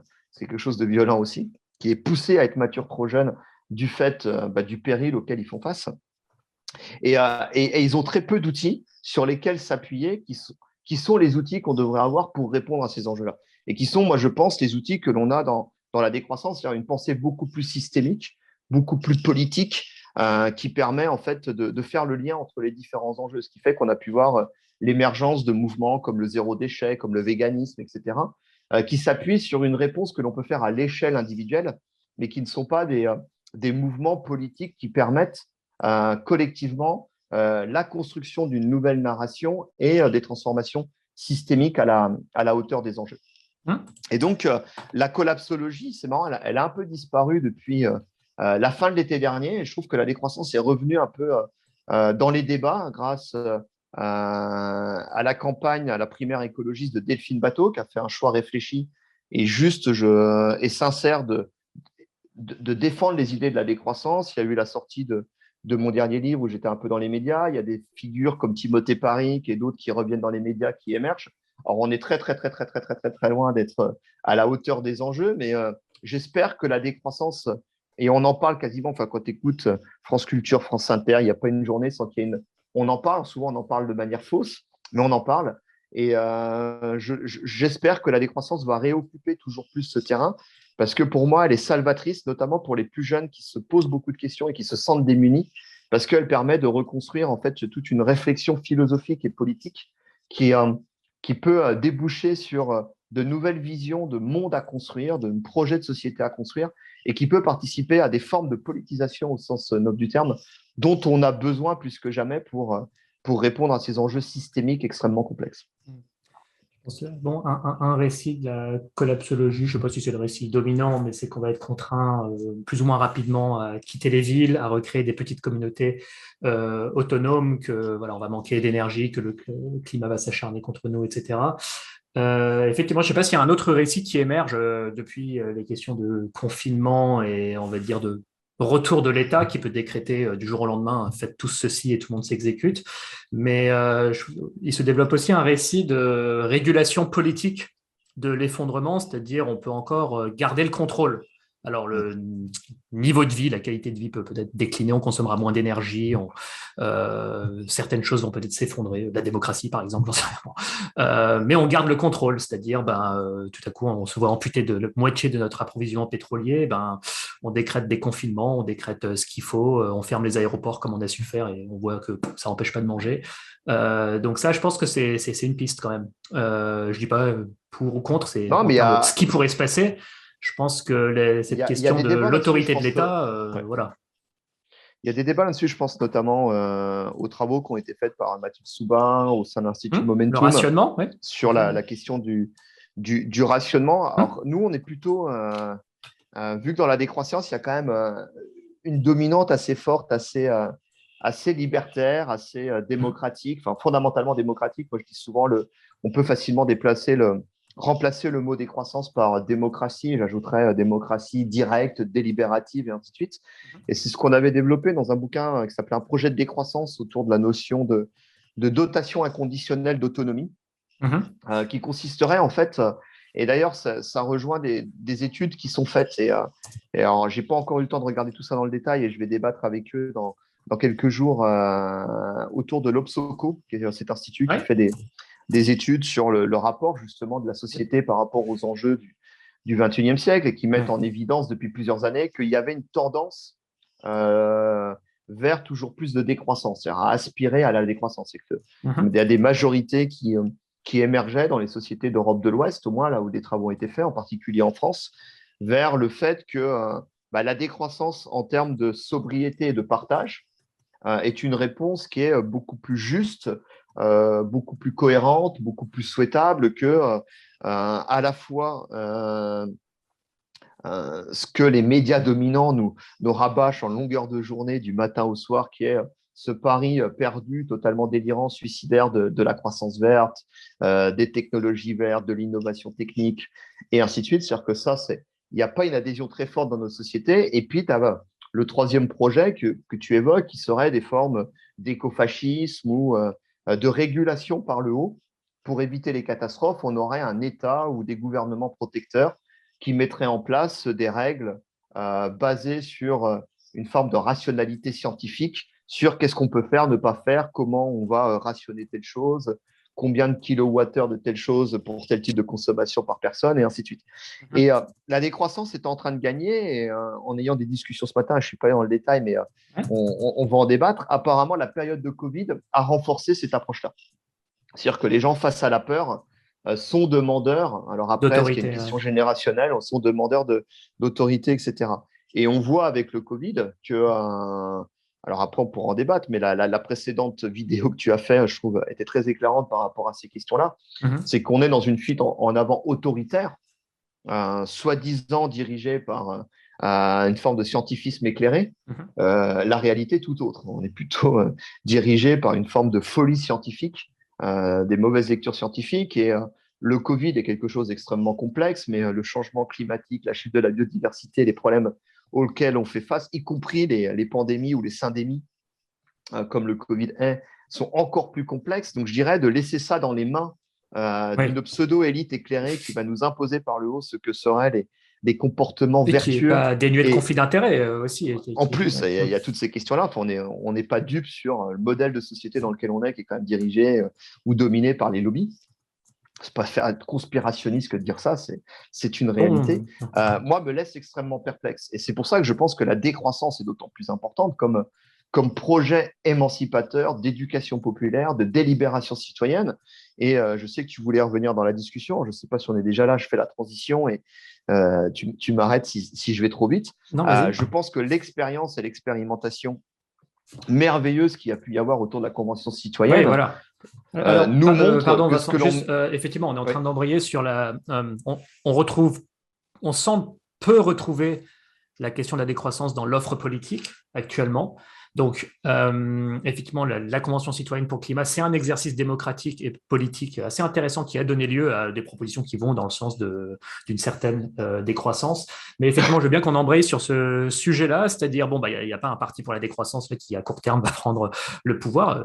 Est-ce que, bah, si tant est qu'une telle chose soit pertinente, mais donc, effectivement, est-ce qu'on je pense que c'est une bonne question que tu poses. Comment on change la société sans prendre le pouvoir? Parce que c'est pas parce qu'il n'y a pas un président qui se dit décroissant qu'on ne peut pas implémenter des politiques allant dans ce sens. Mais effectivement, je te laisse continuer sur la Convention citoyenne qui Et, était très, très et intéressante. ça répond vraiment à ce qu'on observe sur le Covid qui ne fonctionne pas, qui est extrêmement barbare, qui crée énormément de mots et MAUX dans notre société sans vraiment se protéger de manière extrêmement forte contre ni les pandémies, puisqu'on ne s'attaque pas aux causes, ni cette pandémie-là, puisqu'elle est toujours présente et qu'il y a plein de questions qui ont été posées dans la précédente vidéo et qui est posée par beaucoup d'autres docteurs, Mhm. épidémiologistes, chercheurs et ainsi de suite. Dans la complexité, enfin, une fois de plus, c'est pas pour ou contre, on rentre toujours dans des questions beaucoup plus complexes. Et la Convention citoyenne pour le climat en est un autre exemple. C'est-à-dire que ça part au départ d'une pseudo taxe écologique Mhm. elle, pareil, est orientée vers les plus pauvres pour différentes raisons. Mhm. Parce que les lobbies, par exemple, sont plus puissants dans l'aérien que dans le ferroviaire, sont plus donc orientés sur certaines taxes. On aurait pu dire on arrête l'aviation à l'échelle européenne, ça aurait été plus intéressant. On sort Ou de surtaxe le kérosène. l'agriculture, voilà, Ouais. exactement. Et on a fait d'autres choix. Et qui a entraîné en fait une réaction qui au départ a été lue, et c'était une grosse erreur. Moi, je suis assez fier et j'ai la chance d'être originaire de Haute-Marne et j'étais en Haute-Marne au moment où le mouvement des Gilets jaunes naît début novembre 2017, si Mhm. je ne dis, ou 2018, je ne sais plus si je ne dis pas de bêtises. Et j'avais fait une tribune très tôt, dès début novembre, dans Libération, en disant c'est plus compliqué que ça. C'est pas des salauds de pauvres qui veulent continuer à se gaver en utilisant toujours Mhm. plus leur voiture pour le plaisir de polluer rien que pour polluer. C'était un discours qui commençait à avoir émergé au départ. C'est plus compliqué que ça. Et on a vu que c'était plus compliqué que ça. C'est-à-dire que les gens n'étaient pas contre le fait que l'on mette en place des réformes par rapport aux enjeux environnementaux, mais pas de cette manière-là, pas imposé d'en haut et pas de manière injuste. Et la Convention citoyenne pour le climat a été le moyen par la démocratie, avec de la créativité, en mettant en place quelque chose qu'on n'avait jamais fait en France, un tirage au sort, 150 citoyennes et citoyens, plus ou moins ou relativement bien représentatifs de la diversité de ce qu'est la société française. Euh, de mémoire, 7 week-ends de travail, ce qui est pas énorme Mhm. quand on y repense. Mhm. Et puis, les confronter à différentes visions d'experts. C'est-à-dire que l'agro-business avait autant sa place que les représentants de l'agriculture paysanne, bio, de proximité, et ainsi de suite. Et ce qui est invraisemblable, c'est que 7 week-ends, 150 personnes tirées au sort, il faut se rappeler au départ à quel point c'était raillé, même dans notre camp, entre guillemets. C'est-à-dire que même Mhm. dans des réseaux décroissants, dans des réseaux écologistes, ils Ouais, mais disaient, qu'est-ce non qu'ils en mais savent? Ouais. qu'est-ce qu'ils en savent? Nous, ça fait 20 ans qu'on bosse dessus. C'est lamentable de donner Mhm. un blanc-seing à des abrutis, parmi lesquels il y a des climato-sceptiques, des gars qui n'y connaissent rien, et ainsi de suite. Et il y avait une forme de mépris assez incroyable. Et malgré tout, ils sortent 150, et j'insiste bien sur les 150, ils se sont auto-censurés sur l'une d'entre elles qui, moi, me tient beaucoup à cœur, qui est la réduction du temps de travail. Ils, Mhm. ils sortent 150 propositions interconnectées, intelligemment interconnectées. C'est-à-dire que ça fait vraiment un projet de société qui est beaucoup plus subtil, efficace, cohérent, à la hauteur des enjeux, que tous les rapports d'experts de ces 20 dernières Oui, années. c'est hallucinant. Et qui, Rien que le groupe de travail consommé, parmi beaucoup d'autres, hein, il y a eu se déplacer, il y a eu se loger. Bon, rien que le groupe de travail consommé, donc je travaille sur les suites d'une des 15-20 propositions de ce groupe de travail-là sur l'encadrement de la publicité pour que celle-ci soit compatible avec la transition écologique. Mais les 15-20 sont pertinentes, quoi. C'est complet. Et comme tu dis, c'est cohérent, c'est interconnecté, ça a du sens. Alors après, ça a généré justement des réactions assez virulentes tenants du système qui se voyaient, on va dire, secoués dans leur fondement. Ils veulent retourner à l'âge de pierre, etc. Donc, on a bien vu que ça a gêné, quoi. C'est vrai qu'on ne s'aurait pas dit ah oui, on les a endoctrinés par des experts politisés ou que sais-je, alors que, comme tu le dis, non, c'est des experts qui sont venus exposer leur expertise. Bon, voilà, et puis ils ont et, délibéré ensemble et réfléchi en toute conscience. Enfin, et comme tu le dis, beaucoup n'avaient pas de connaissance préalable de ces sujets-là. Donc, c'est très impressionnant comme exercice.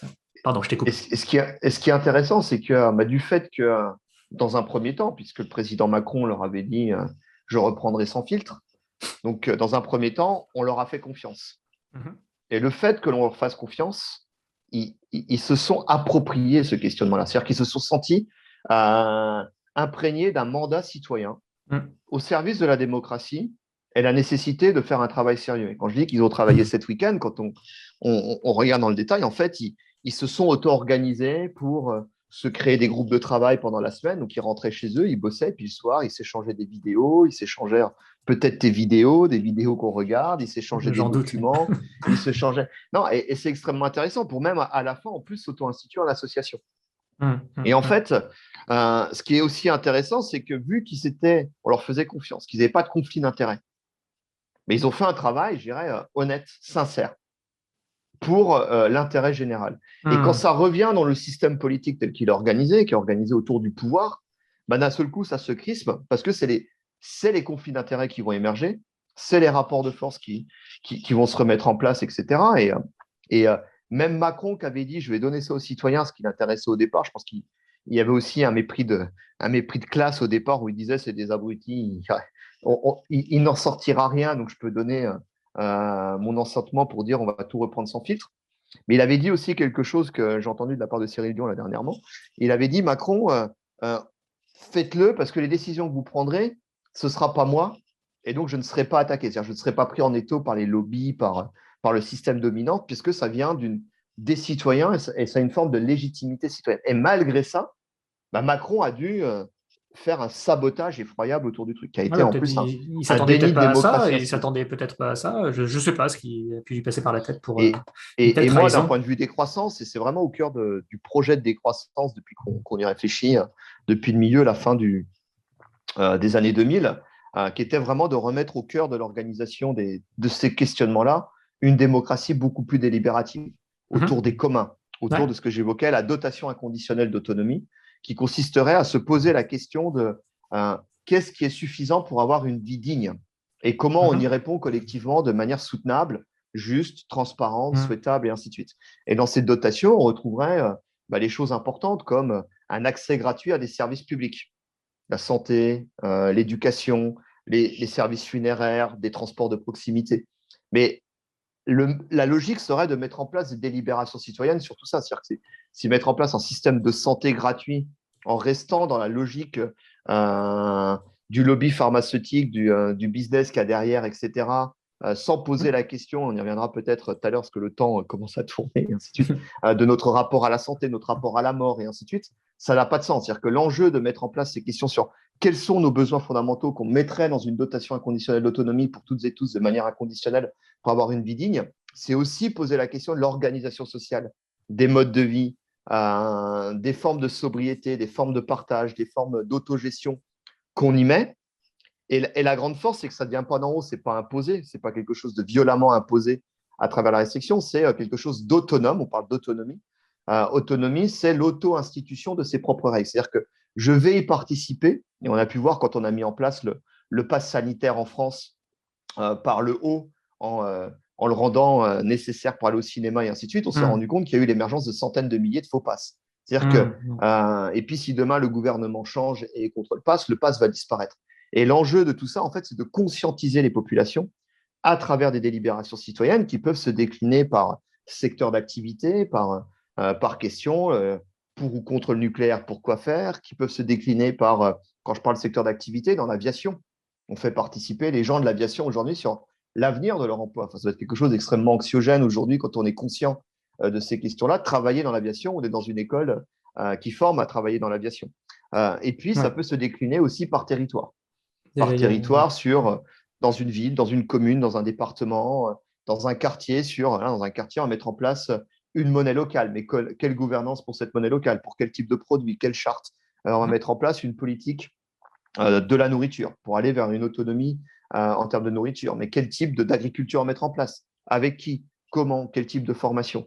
Et je crois que l'enjeu au cœur du projet de décroissance, et ce qui s'est passé autour de la Convention citoyenne est un petit exemple qui le montre. C'est à la fois, en plus, ça rejoint les aspirations grandissantes dans notre société à toujours plus de participation citoyenne au débat de société. Mhm. Ça passe par toujours plus de délibération citoyenne, une sortie du système économique dominant et aller vers une réflexion autour des communs, de quels sont nos besoins fondamentaux et comment on se les auto-institue de manière soutenable, souhaitable, partagée. Effectivement, je veux bien qu'on prenne encore une dizaine de minutes pour évoquer quelques sujets qu'on n'a pas pu évoquer. Bon, si on t'écoute, en quelque sorte, on peut se dire, bon, on va tranquillement gagner sans tirer une balle. Bon, les idées gagnent du terrain, elles font leur chemin. De toute façon, la planète, enfin le climat et l'épuisement des ressources ne nous laisseront pas le choix. Il y a des exercices démocratiques qui apparaissent, la Convention citoyenne, etc. Et en plus, ça répond de plus en plus à une aspiration des gens à consommer moins mais mieux. Donc, on va gagner fingers in the nose. Quand même, en contre-argument, comment est-ce qu'on finance la protection sociale dans un tel chemin? Tu parlais de dotation inconditionnelle d'autonomie, mais il y a beaucoup d'autres questions de protection sociale comme les retraites, la santé, le chômage. Et, il y a une demande croissante de services publics aussi. On veut maintenant une sécurité sociale de l'énergie, une sécurité sociale de l'alimentation. Et aussi loin qu'on sache, tout ça se finance par l'impôt et par une économie de plus en plus importante, du moins dans le système actuel. Je sais qu'on n'a pas toutes les réponses à ça, hein, et crois-moi, si je les avais, je les donnerais. Je suis loin d'avoir toutes les réponses à ça, mais comment on fait cette manœuvre pour que quand même, tu parlais de CARE, tu parlais d'autres choses, pour que dans une économie de moins en moins matérielle, de moins en moins consommatrice d'énergie, et aussi les deux étant couplés avec un PIB de plus en plus faible, comment on finance les services publics? Alors, première réponse pragmatique, quand on est sobre, je dirais que c'est plus facile de résoudre les problèmes. C'est-à-dire que le meilleur moyen de répondre à des attentes consuméristes, c'est de les questionner dans un premier temps. C'est-à-dire que si on change d'échelle, et c'est d'ailleurs la seule solution en termes d'attente de consommation, derrière la charge de travail, la réorganisation en termes de production, d'échange, de partage qu'il faudra mettre en place pour y répondre sera d'autant plus simple. Ce sera d'autant plus simple que c'est fait de manière volontaire, donc c'est éclairé, c'est-à-dire que c'est choisi, c'est construit démocratiquement. Tu évoquais tout à l'heure les travaux de la Convention citoyenne sur le climat, sur la publicité, ses méfaits sur la société. Oui, il y a un véritable enjeu central autour de la publicité, c'est-à-dire qu'aujourd'hui, on vit dans des sociétés où l'imaginaire est totalement happé par la publicité, par les médias dominants, pour nous faire désirer des choses dont on n'a pas vraiment besoin. Qui plus est, nous faire désirer des choses dont on n'a pas vraiment besoin, en utilisant de manière extrêmement cynique et perverse une connaissance très approfondie de comment fonctionne un cerveau humain en termes de psychologie sociale, de neurosciences, de sciences cognitives, tout ce que tu veux, qui plus est souvent adressé aux plus jeunes, aux enfants, qui sont encore plus perméables à ce type d'agression, de manipulation extrêmement violente. Donc, par exemple, je ne suis pas sûr du chiffre, hein, l'ordre de grandeur, mais je crois que c'est autour de 300 000 personnes qui bossent plus ou moins directement dans la publicité en France. Mais si c'est 100 000 ou 500 000, c'est pas. Ce qui est intéressant, c'est que c'est des gens qui sont brillants. C'est-à-dire qu'il y a les publicités, objectivement, d'ailleurs, elles utilisent très souvent les valeurs de la décroissance pour nous vendre des produits. Ça va être la relation à l'enfant, ça va être l'amitié, ça va être la convivialité qu'on va utiliser pour te vendre un 4x4. Toi, pour te vendre des 4x4, aujourd'hui, on va avoir une famille qui vit en harmonie et qui part en 4x4 dans un bel écosystème riche de biodiversité en forêt avec les vélos sur le toit pour faire du vélo en famille, quoi. Toi, on utilise tous les symboles de la décroissance pour te vendre un 4x4. Et en fait, si on transformait, donc ça montre qu'ils comprennent la société, qu'ils savent s'adresser aux gens, mais si on s'appuyait sur ces 300 000 personnes pour faire à la place de l'éclairage autour des débats sociétaux sur les choix qu'on devrait faire aujourd'hui, c'est-à-dire dans le respect de la diversité des avis, est-ce qu'on va plus vers le high-tech ou vers le low-tech, est-ce qu'on va plus vers plus de convivialité, de solidarité ou plus de compétition et, euh, d'autoritarisme. Enfin, si on s'appuyait sur tous ces temps, ces savoir-faire, ces connaissances pour faire vivre le débat de société, on aura un levier, mais véritablement formidable pour aller vers plus de sobriété et l'auto-organisation vers les solutions sur comment on répond à nos besoins fondamentaux, à nos services publics. Donc, c'est la première chose. La deuxième chose, il est vraisemblable qu'un certain nombre de choses qui nous paraissent aujourd'hui évidentes en termes de services vont être amenées à disparaître. Alors, il y a deux moyens d'aborder ça. La première, quand c'est subi d'en haut de manière violente, en général, ça se passe assez mal. On l'a vu avec les gilets jaunes. Quand c'est subi avec explication et compréhension du pourquoi, du comment des enjeux, il y a en général une acceptation qui est plutôt bonne. On a pu le voir à travers le Covid. C'est-à-dire que les gens ne sont pas complètement débiles, contrairement au comportement du gouvernement français dans les débuts. Moi, j'ai eu la chance en Hongrie. La première vague n'a pas eu lieu en Hongrie parce que des mesures de confinement ont été mises en place sur une base de responsabilité individuelle assez tôt. Et les gens, assez intelligemment, donc on avait un confinement, on avait le droit de sortir. Mais les gens, assez intelligemment, dans un premier temps, après les choses ont évolué, ils ont suivi le modèle français et depuis c'est une catastrophe. Individuellement, les gens, quand on leur explique, ne sont pas complètement stupides et une grande majorité va adhérer à des choix et va se les auto-instituer. Et je dirais que ça va être d'autant plus efficace que si on l'impose d'en haut, il va y avoir des tentatives de fraude, de contournement. Et là aussi, dans notre modèle de société, notre imaginaire dominant, c'est assez contre-intuitif. Et là, je renvoie à un livre merveilleux que j'avais préparé, que je n'ai pas fini de le lire. Au commencement était de David Graeber et David Wengrow, où moi j'adore tous ces boulots d'anthropologue, en plus avec un archéologue, et il pose une question des inégalités, mais il y a aussi comme fil conducteur la question de la liberté à travers un voyage d'anciennes sociétés. Et en fait, on se rend compte que la liberté est quelque chose qui peut s'instituer par l'éducation, par la confiance, beaucoup plus que quelque chose que l'on va instituer par les restrictions. Et très souvent, dans nos sociétés occidentales, on est dans toujours plus de restrictions. Qui plus est, le système néolibéral, c'est toujours plus de bureaucratie, de contrôle, de surcontrôle, du contrôle, du contrôle, du contrôle. Et pourtant, on a de l'évasion fiscale, les inégalités explosent, on n'est pas dans un système vertueux et partageux.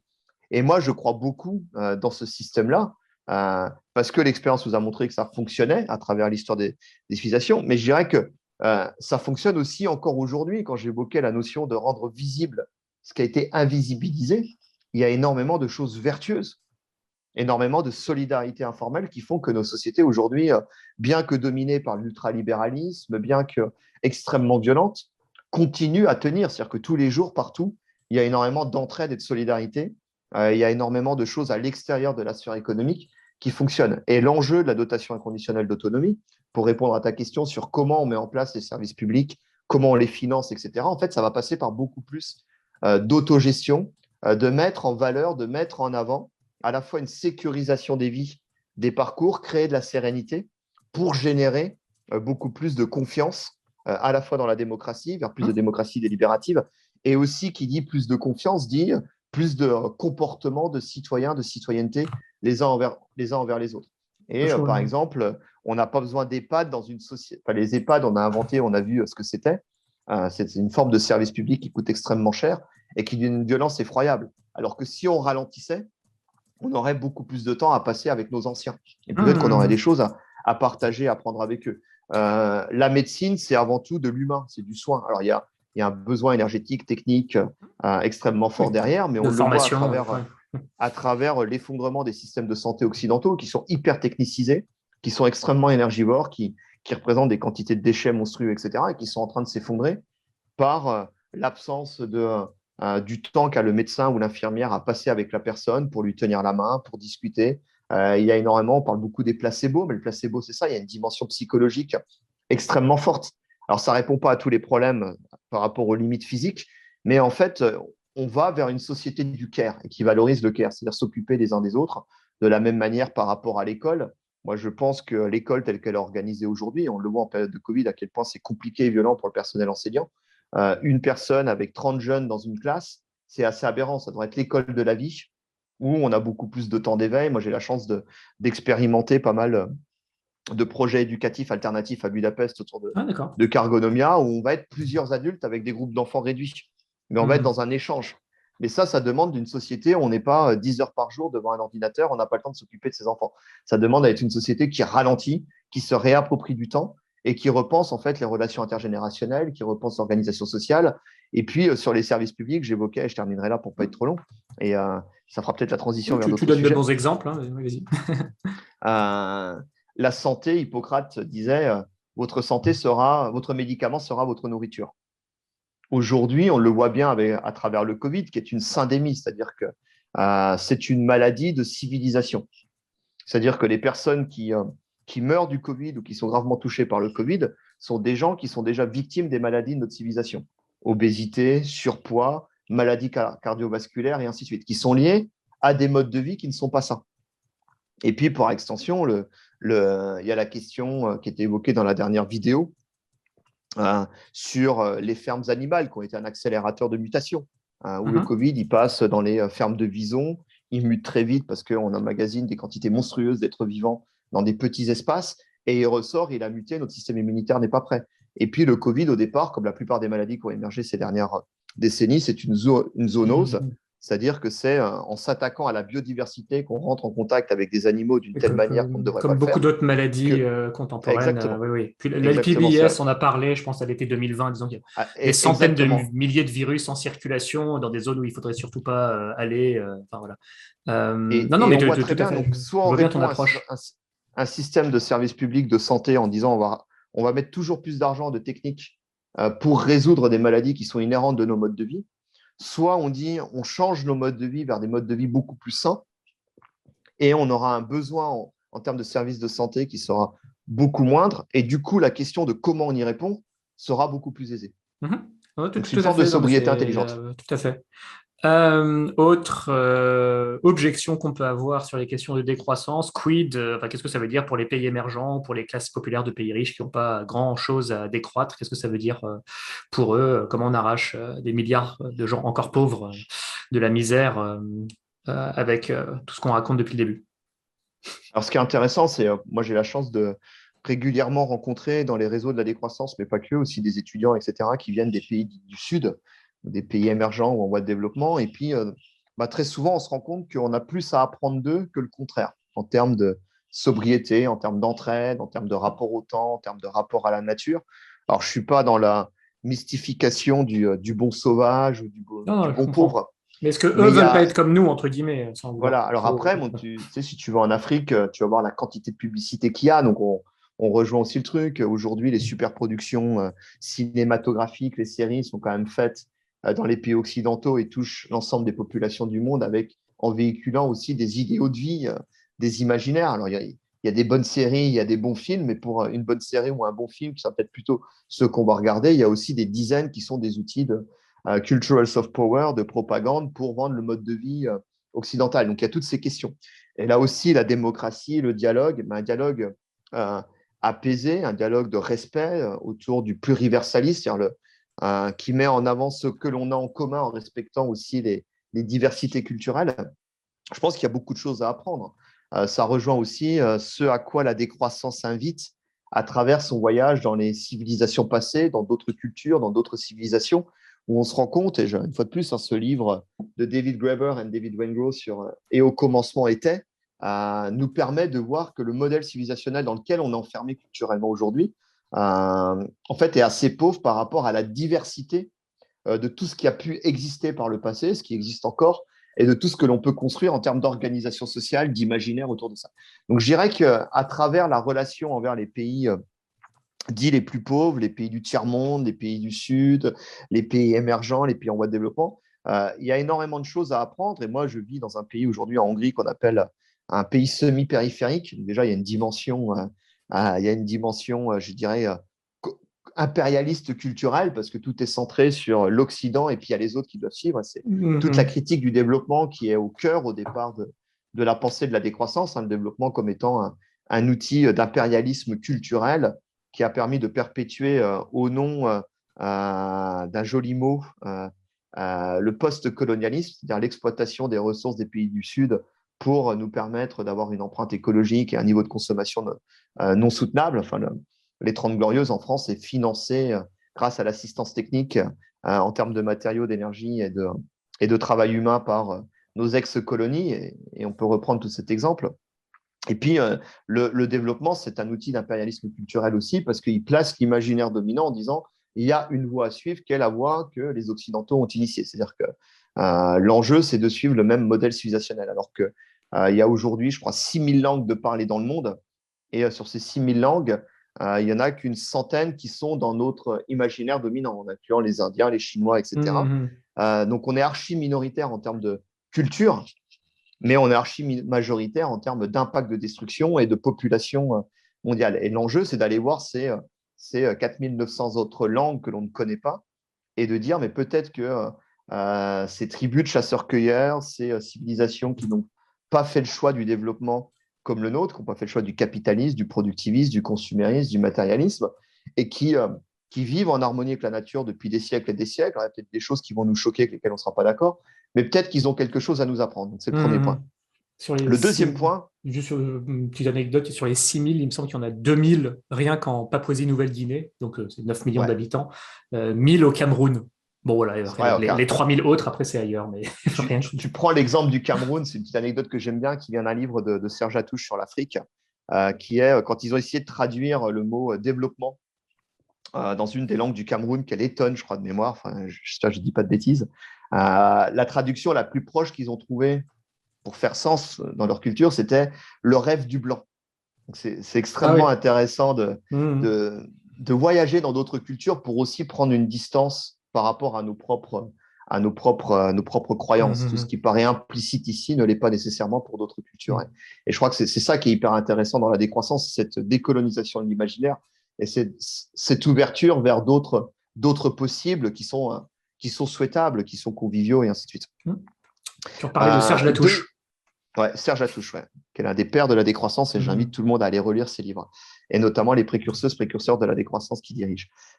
Autre deuxième point, c'est le débat qu'on a là, en français, mais toi comme moi, on est assez internationaliste de par nos histoires, le fait qu'on ait vécu à l'étranger, que moi je vais à l'étranger, et ainsi de suite.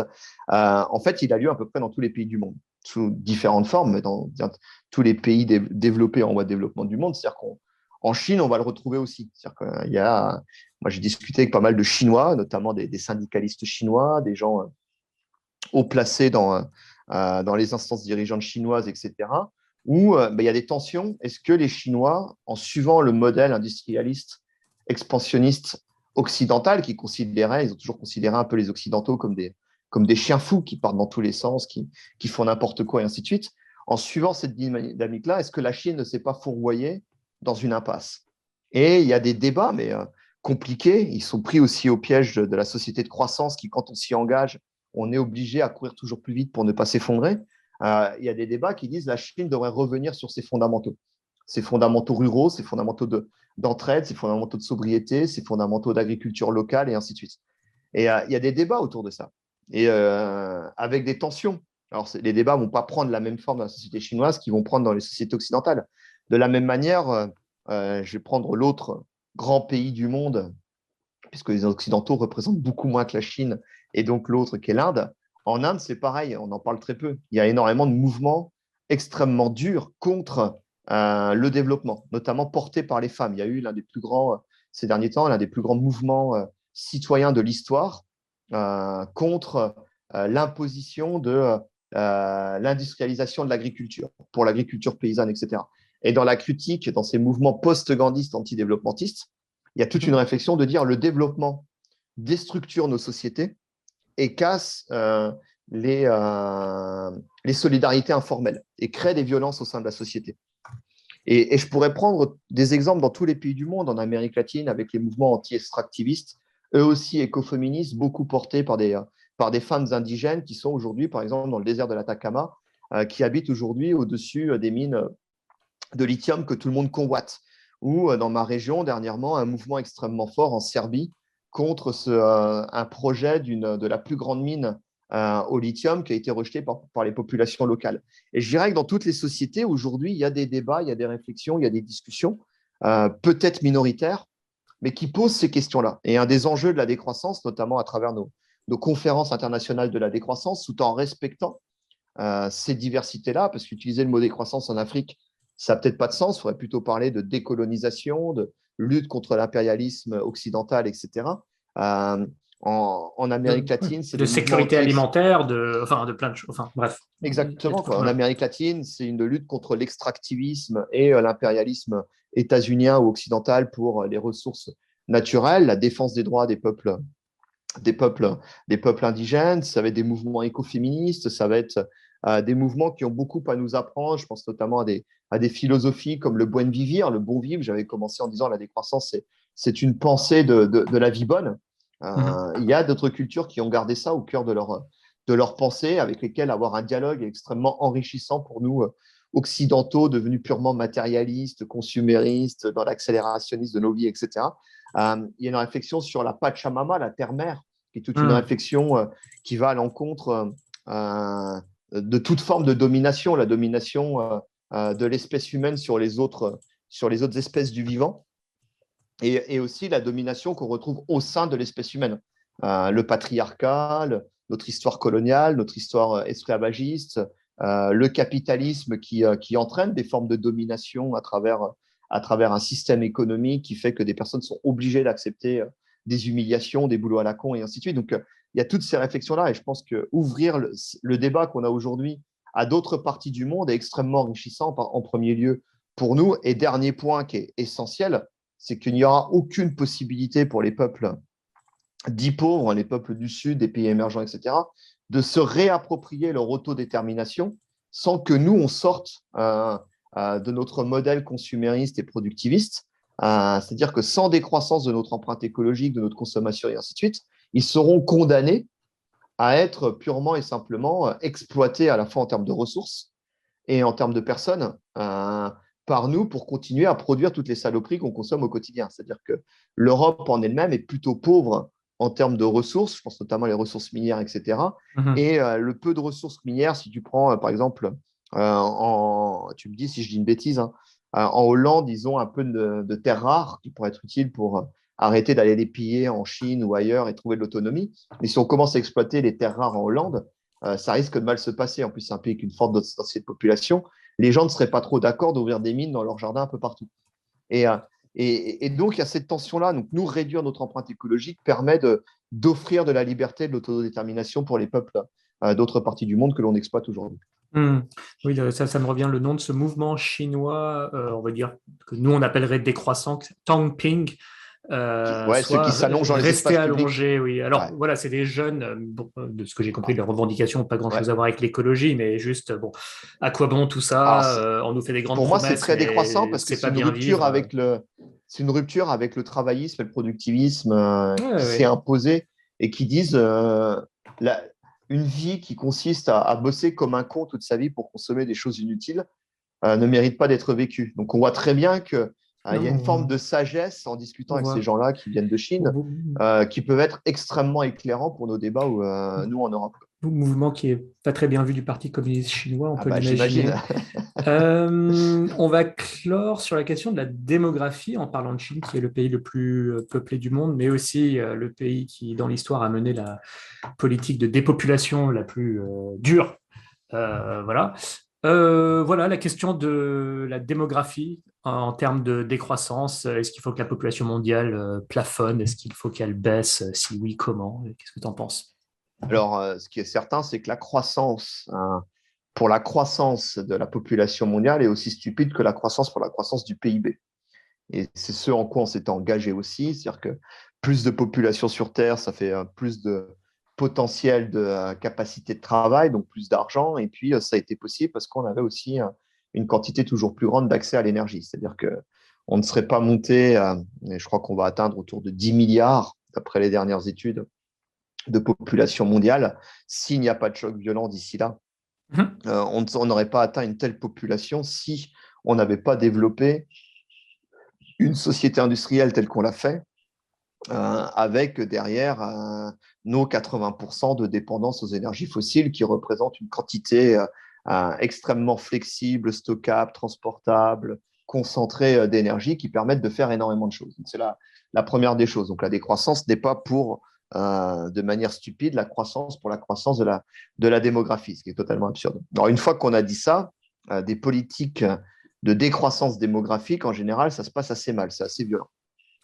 Tu évoquais le cas de la Chine. Alors, tu as la méthode encore plus radicale de dire la planète est capable, on fait des calculs savants par rapport à un certain nombre de modes de vie que l'on considère comme étant sympathiques, et puis on fait une petite règle de 3. Donc, il ne faut pas plus d'un milliard de personnes sur Terre. Donc, on exécute celles et ceux qui sont en trop, et puis politique un peu malthusienne, même si Malthus ne disait pas vraiment ça, c'était plus compliqué, mais Oui. on va exécuter ceux qui sont inutiles, et puis on vit en harmonie, les 1 milliard, bien contents, bien beaux, etc. Donc ça, je dirais que personne de sérieux euh, ne propose vraiment ça.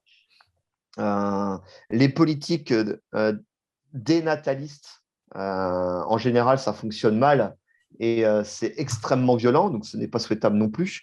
Par contre, il y a deux choses intéressantes. La première, c'est qu'en fait, il y a un ralentissement de la croissance démographique, c'est-à-dire que la dérivée seconde de la croissance démographique est Non. extrêmement Depuis forte. les années 60 même. Ouais. Exactement. À Donc ce en fait, rythme-là, on pourrait plafonner au milieu du siècle avant de décroître exactement, gentiment, exactement. toutes choses égales Donc par quand ailleurs. Paul Ehrlich sort son bouquin dans les, je ne veux pas dire de bêtises, dans les années 60, qui s'appelait La Ouais. bombe P, Ouais, enfin, ouais, c'est fin des années 60. ouais. En fait, c'est un sujet qui politiquement était encore porteur. C'est-à-dire que euh, s'attaquer à la question démographique, on avait encore des leviers extrêmement forts pour ralentir la croissance démographique, ce qui n'est plus le cas aujourd'hui, sauf de tuer les vieux, ce que Mhm. fait le Covid par ailleurs, mais pas en nombre très fort.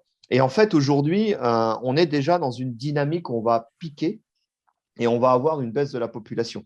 Et l'enjeu démographique, sauf pour principalement une région du monde, n'est pas tant la croissance démographique que le vieillissement de nos populations, qui plus Mhm. est dans une période où on va commencer à manquer d'esclaves énergétiques de pétrole. C'est-à-dire on Mhm. va avoir peut-être un besoin de plus de tâches physiques. Et ce qui fait que pour des sociétés comme l'Allemagne, pour prendre un exemple assez radical, on va se retrouver avec des populations extrêmement vieillissantes et puis plus de jeunes pour s'en occuper et plus de pétrole pour répondre à énormément de besoins qui sont aujourd'hui faits par du pétrole. Alors je caricature beaucoup, mais en fait, il y a toute une réflexion à porter qui n'est pas celle que l'on pensait avoir quand on parlait de la bombe P, de la croissance démographique, qui n'est pas tant de décroître la population mondiale, mais qui va être de gérer une transition démographique vers une société vieillissante pour revenir à peut-être des formes de stabilisation de la population mondiale avec des équilibres générationnels. Donc, on va se retrouver un peu dans une situation post-guerre ou une situation qu'on connaît dans des pays dits semi-périphériques comme en Hongrie, où je parlais tout à l'heure de la Serbie, où les personnes en âge de travailler ne sont plus là. Et ce qui fait qu'on a, par exemple, des systèmes de santé défaillants parce qu'il n'y a plus d'infirmières, il n'y a plus de médecins. Ce qui fait que l'on a des systèmes énergétiques ou des systèmes d'eau défaillants ou dans la construction des difficultés parce qu'on n'a plus de force vive pour faire ces travaux-là. Et je crois que dans la décroissance, dans une logique de transition, d'où la notion aussi de relocalisation ouverte, il va y avoir toute une réflexion sur le care par rapport Mhm. aux personnes âgées qui vont avoir besoin de care, et puis comment on trouve des équilibres entre les territoires. Et dernier point, euh, s'attaquer à la question de la croissance démographique, c'est en fait le meilleur levier. C'est une question de justice sociale, d'éducation et d'émancipation des hommes et des femmes. Alors, je dis bien les deux parce que pour faire des enfants, il ne faut pas que des femmes, parce que souvent on dit l'émancipation des femmes, mais il faut les deux. Il faut éduquer aussi les petits garçons à ne pas faire n'importe quoi. Et en fait, c'est ce dont on s'en rend compte. La dernière région, il y a encore une forte croissance démographique et ça s'accélère très vite en baissant. C'est l'Afrique subsaharienne et ça passe par l'éducation. Et en fait, un projet d'émancipation, d'éducation, de justice sociale participe au fait de choisir de manière intelligente le nombre d'enfants que l'on souhaite faire et participe à retrouver des équilibres par rapport à ces enjeux-là, sachant que la tension qu'on va devoir gérer va être des sociétés vieillissantes dans une période de difficultés énergétiques et de besoin de force de travail croissante. Mm. Tout un programme. Non, mais écoute, merci beaucoup, Vincent. On a abordé une variété de sujets avec un fil conducteur qui est assez complexe, où il reste beaucoup de choses aussi à réfléchir. Mais on voit, en tout cas, la direction de ta réflexion est très, très claire sur tous les points qu'on a abordés. Sachant que, bon, voilà, des réponses vont aussi venir au fur et à mesure des événements. La crise Covid fournit un certain nombre de réponses sur les questions de décroissance, les crises énergétiques à venir aussi, peut-être. Un monde à plus 1,5 degré, c'est pas pareil qu'un monde à plus 1 degré. Donc, à un moment, on a aussi une capacité adaptative aussi, peut-être, à tout ça et à tirer des leçons et à se dire, bon, bah, on va peut-être pas persévérer dans telle stratégie qui ne fonctionne pas. Donc, voilà. Je ne sais pas d'ailleurs dans quelle mesure tu te projettes dans tout ça. Est-ce que tu penses que, on en a un petit peu parlé, mais que tes idées, et les idées qu'on aborde ici généralement, elles vont plutôt être confortées par les pénuries, le dérèglement climatique ou limite sans rien faire, ou au contraire, contrairement à ce qu'on pourrait s'attendre, on pourrait aller vers plus d'oligarchie, plus d'autoritarisme, encore plus persister dans nos modes de vie qui surexploitent les ressources. Enfin, comment tu te projettes, je sais pas, horizon 10-20 ans? Je pense qu'il y a deux choses qui sont en tension. Il y a à la fois une fuite en avant oligarchique qui s'enferme totalement dans la religion de l'économie, qui s'enferme totalement dans le technoscientisme, dans le techno-solutionnisme, et qui Et nous la pousse à financiarisation, accélérer hein, toujours. là, on Ah ouais, mais quitte la stratosphère, là, c'est les- décorrélé de l'économie réelle. Enfin, tout est lié, vraiment tout est lié, hum, et qui est minoritaire en termes de soutien culturel d'un point de vue sociétal, mais qui est archi-majoritaire en termes de rapport de force, parce qu'il hum, possède les médias, il possède l'économie, il possède le complexe militaro-industriel, des forces de répression extrêmement violentes autour des polices, hum, même de plus en plus, une privatisation des armées, des hum. systèmes de sécurité. Donc, Une capacité de détournement de l'attention, hein. Donc mhm, voilà, le jour où, totalement. imaginons une crise climatique grave, plus diffuser des sentiments de peur, réfugiés climatiques, terroristes, etc., plutôt que la cause racine de Bah, tout ça. Enfin voilà. on l'a déjà vu avec nos amis syriens, hein. Il y avait déjà, je dirais qu'on a énormément d'épisodes à des échelles relativement petites par rapport à ceux vers quoi on va faire face qui sont plutôt inquiétants. L'épisode Covid, moi, m'inquiète beaucoup sur l'incapacité de nos élites technocratiques à appréhender des enjeux scientifiques de manière sereine et complexe. Les dérives qu'il y a pu y avoir autour du technosolutionnisme, qui a été la seule approche que l'on a amenée par rapport au Covid, sans remettre en question nos modes de vie, sans faire confiance aux citoyens sur des formes d'entraide, d'autogestion, d'aspiration extrêmement forte, notamment après le premier confinement, à repenser les modes de vie vers des modes de vie qui permettent d'éviter de nouvelles pandémies comme celle qu'on est en train de vivre. La dérive euh, techno-autoritaire aussi m'inquiète Mhm. énormément. Donc je pense qu'il y a toute cette partie-là qui nous amène toujours plus vite vers des formes de dystopie. Et d'ailleurs, notre cerveau humain est beaucoup plus apte à penser les dystopies que Mhm. l'utopie, à penser.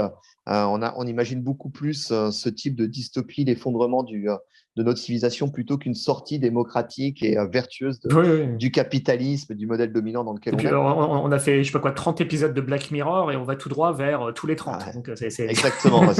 Alors, ce on qui est est inquiétant, prévenu. c'est que là, on l'a encore vu avec le Don't Look Up. C'est en général la réalité. Enfin, on voit émerger des scènes médiatiques qui sont bien pires que la caricature qui est faite dans le film. Enfin, la réalité dépasse toujours la fiction. Donc, il y a tout ça. Et puis, d'un autre côté, il y a, je dirais, moi, quand je suis au quotidien dans des expérimentations concrètes, ici à Budapest ou quand j'en visite d'autres un peu partout à travers l'Europe, on se rend compte que bah, tout est déjà là, toutes les solutions sont là. Je ne parle pas de solutions techniques, je parle vraiment d'expérimentation sur des modes de vie autres, d'autres formes d'autogestion, d'entraide, de partage. Si on parle de technique, je pense à la permaculture, à l'agroforesterie, je pense au low-tech. Donc en fait, en 6 mois, on pourrait faire basculer totalement nos sociétés. Et le Covid a montré, l'histoire nous a montré qu'on peut changer d'état d'une société de manière extrêmement vite Complètement. quand il y a une adhésion, quand les contraintes sont là. Et je dirais qu'on est un peu entre les deux, cette tension entre les deux, et qu'un des enjeux de la décroissance, c'est de diffuser un maximum de graines de débat, de réflexion, de discussion, d'expérimentation, de résistance, de mise en commun, de mise en relation, pour que lorsqu'on fait face à des chocs, on ait le plus de chances de mettre le curseur moins sur les Mhm. barbaries et la fuite en avant dystopique, Mhm. mais plus sur des choses vertueuses, quoi. Et on est un peu dans un entre-deux. Mon sentiment après 15 ans dans ces réflexions, expérimentations autour de ces sujets-là, il est aussi que j'ai bien peur, et je ne le souhaite pas, hein, et je fais tout pour l'éviter, que tant que l'on aura du pétrole et de l'argent, on soit pris au piège de cette fuite en avant. Et que c'est vraiment des contraintes physiques extrêmement fortes qui peuvent faire ressortir le pire ou le plus vertueux de nous. Et je crois en cela, dans quelque chose qui avait été théorisé par Jean-Pierre Dupuis il y a quelques années, qui était la pédagogie des catastrophes. Malheureusement, l'expérience nous montre que tant qu'on n'est pas totalement au pied du mur, on a tendance à ne pas sortir du truc, d'autant plus qu'on a un système où tout est fait pour, d'une part, ne pas avoir le temps de prendre du recul, et d'autre part, un système extrêmement aliénant, à la fois d'un point de vue culturel, d'un point de vue accélérationniste, d'un point de vue stress, d'un point de vue manque de temps et encore plus d'un point de vue économique qui fait qu'il est très, très compliqué, individuellement et même collectivement, de s'extirper du truc. Donc, on est un peu entre les deux.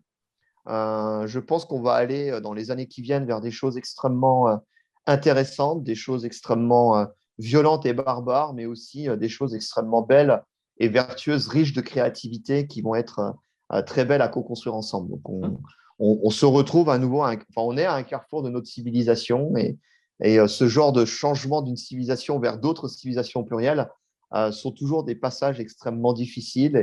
Et l'enjeu aujourd'hui, c'est de minimiser les violences en cours et les violences à venir en faisant vivre la démocratie. Mhm. Ce sera le mot de la fin. Merci beaucoup, Ben, Vincent. merci à toi, Cyrus. À ceux qui ont suivi jusqu'à la fin, évidemment, n'hésitez pas à liker, à commenter, à vous abonner, à partager avec vos amis. C'est comme ça qu'on arrive à se faire connaître. Merci à vous d'avoir écouté et à bientôt. Au revoir.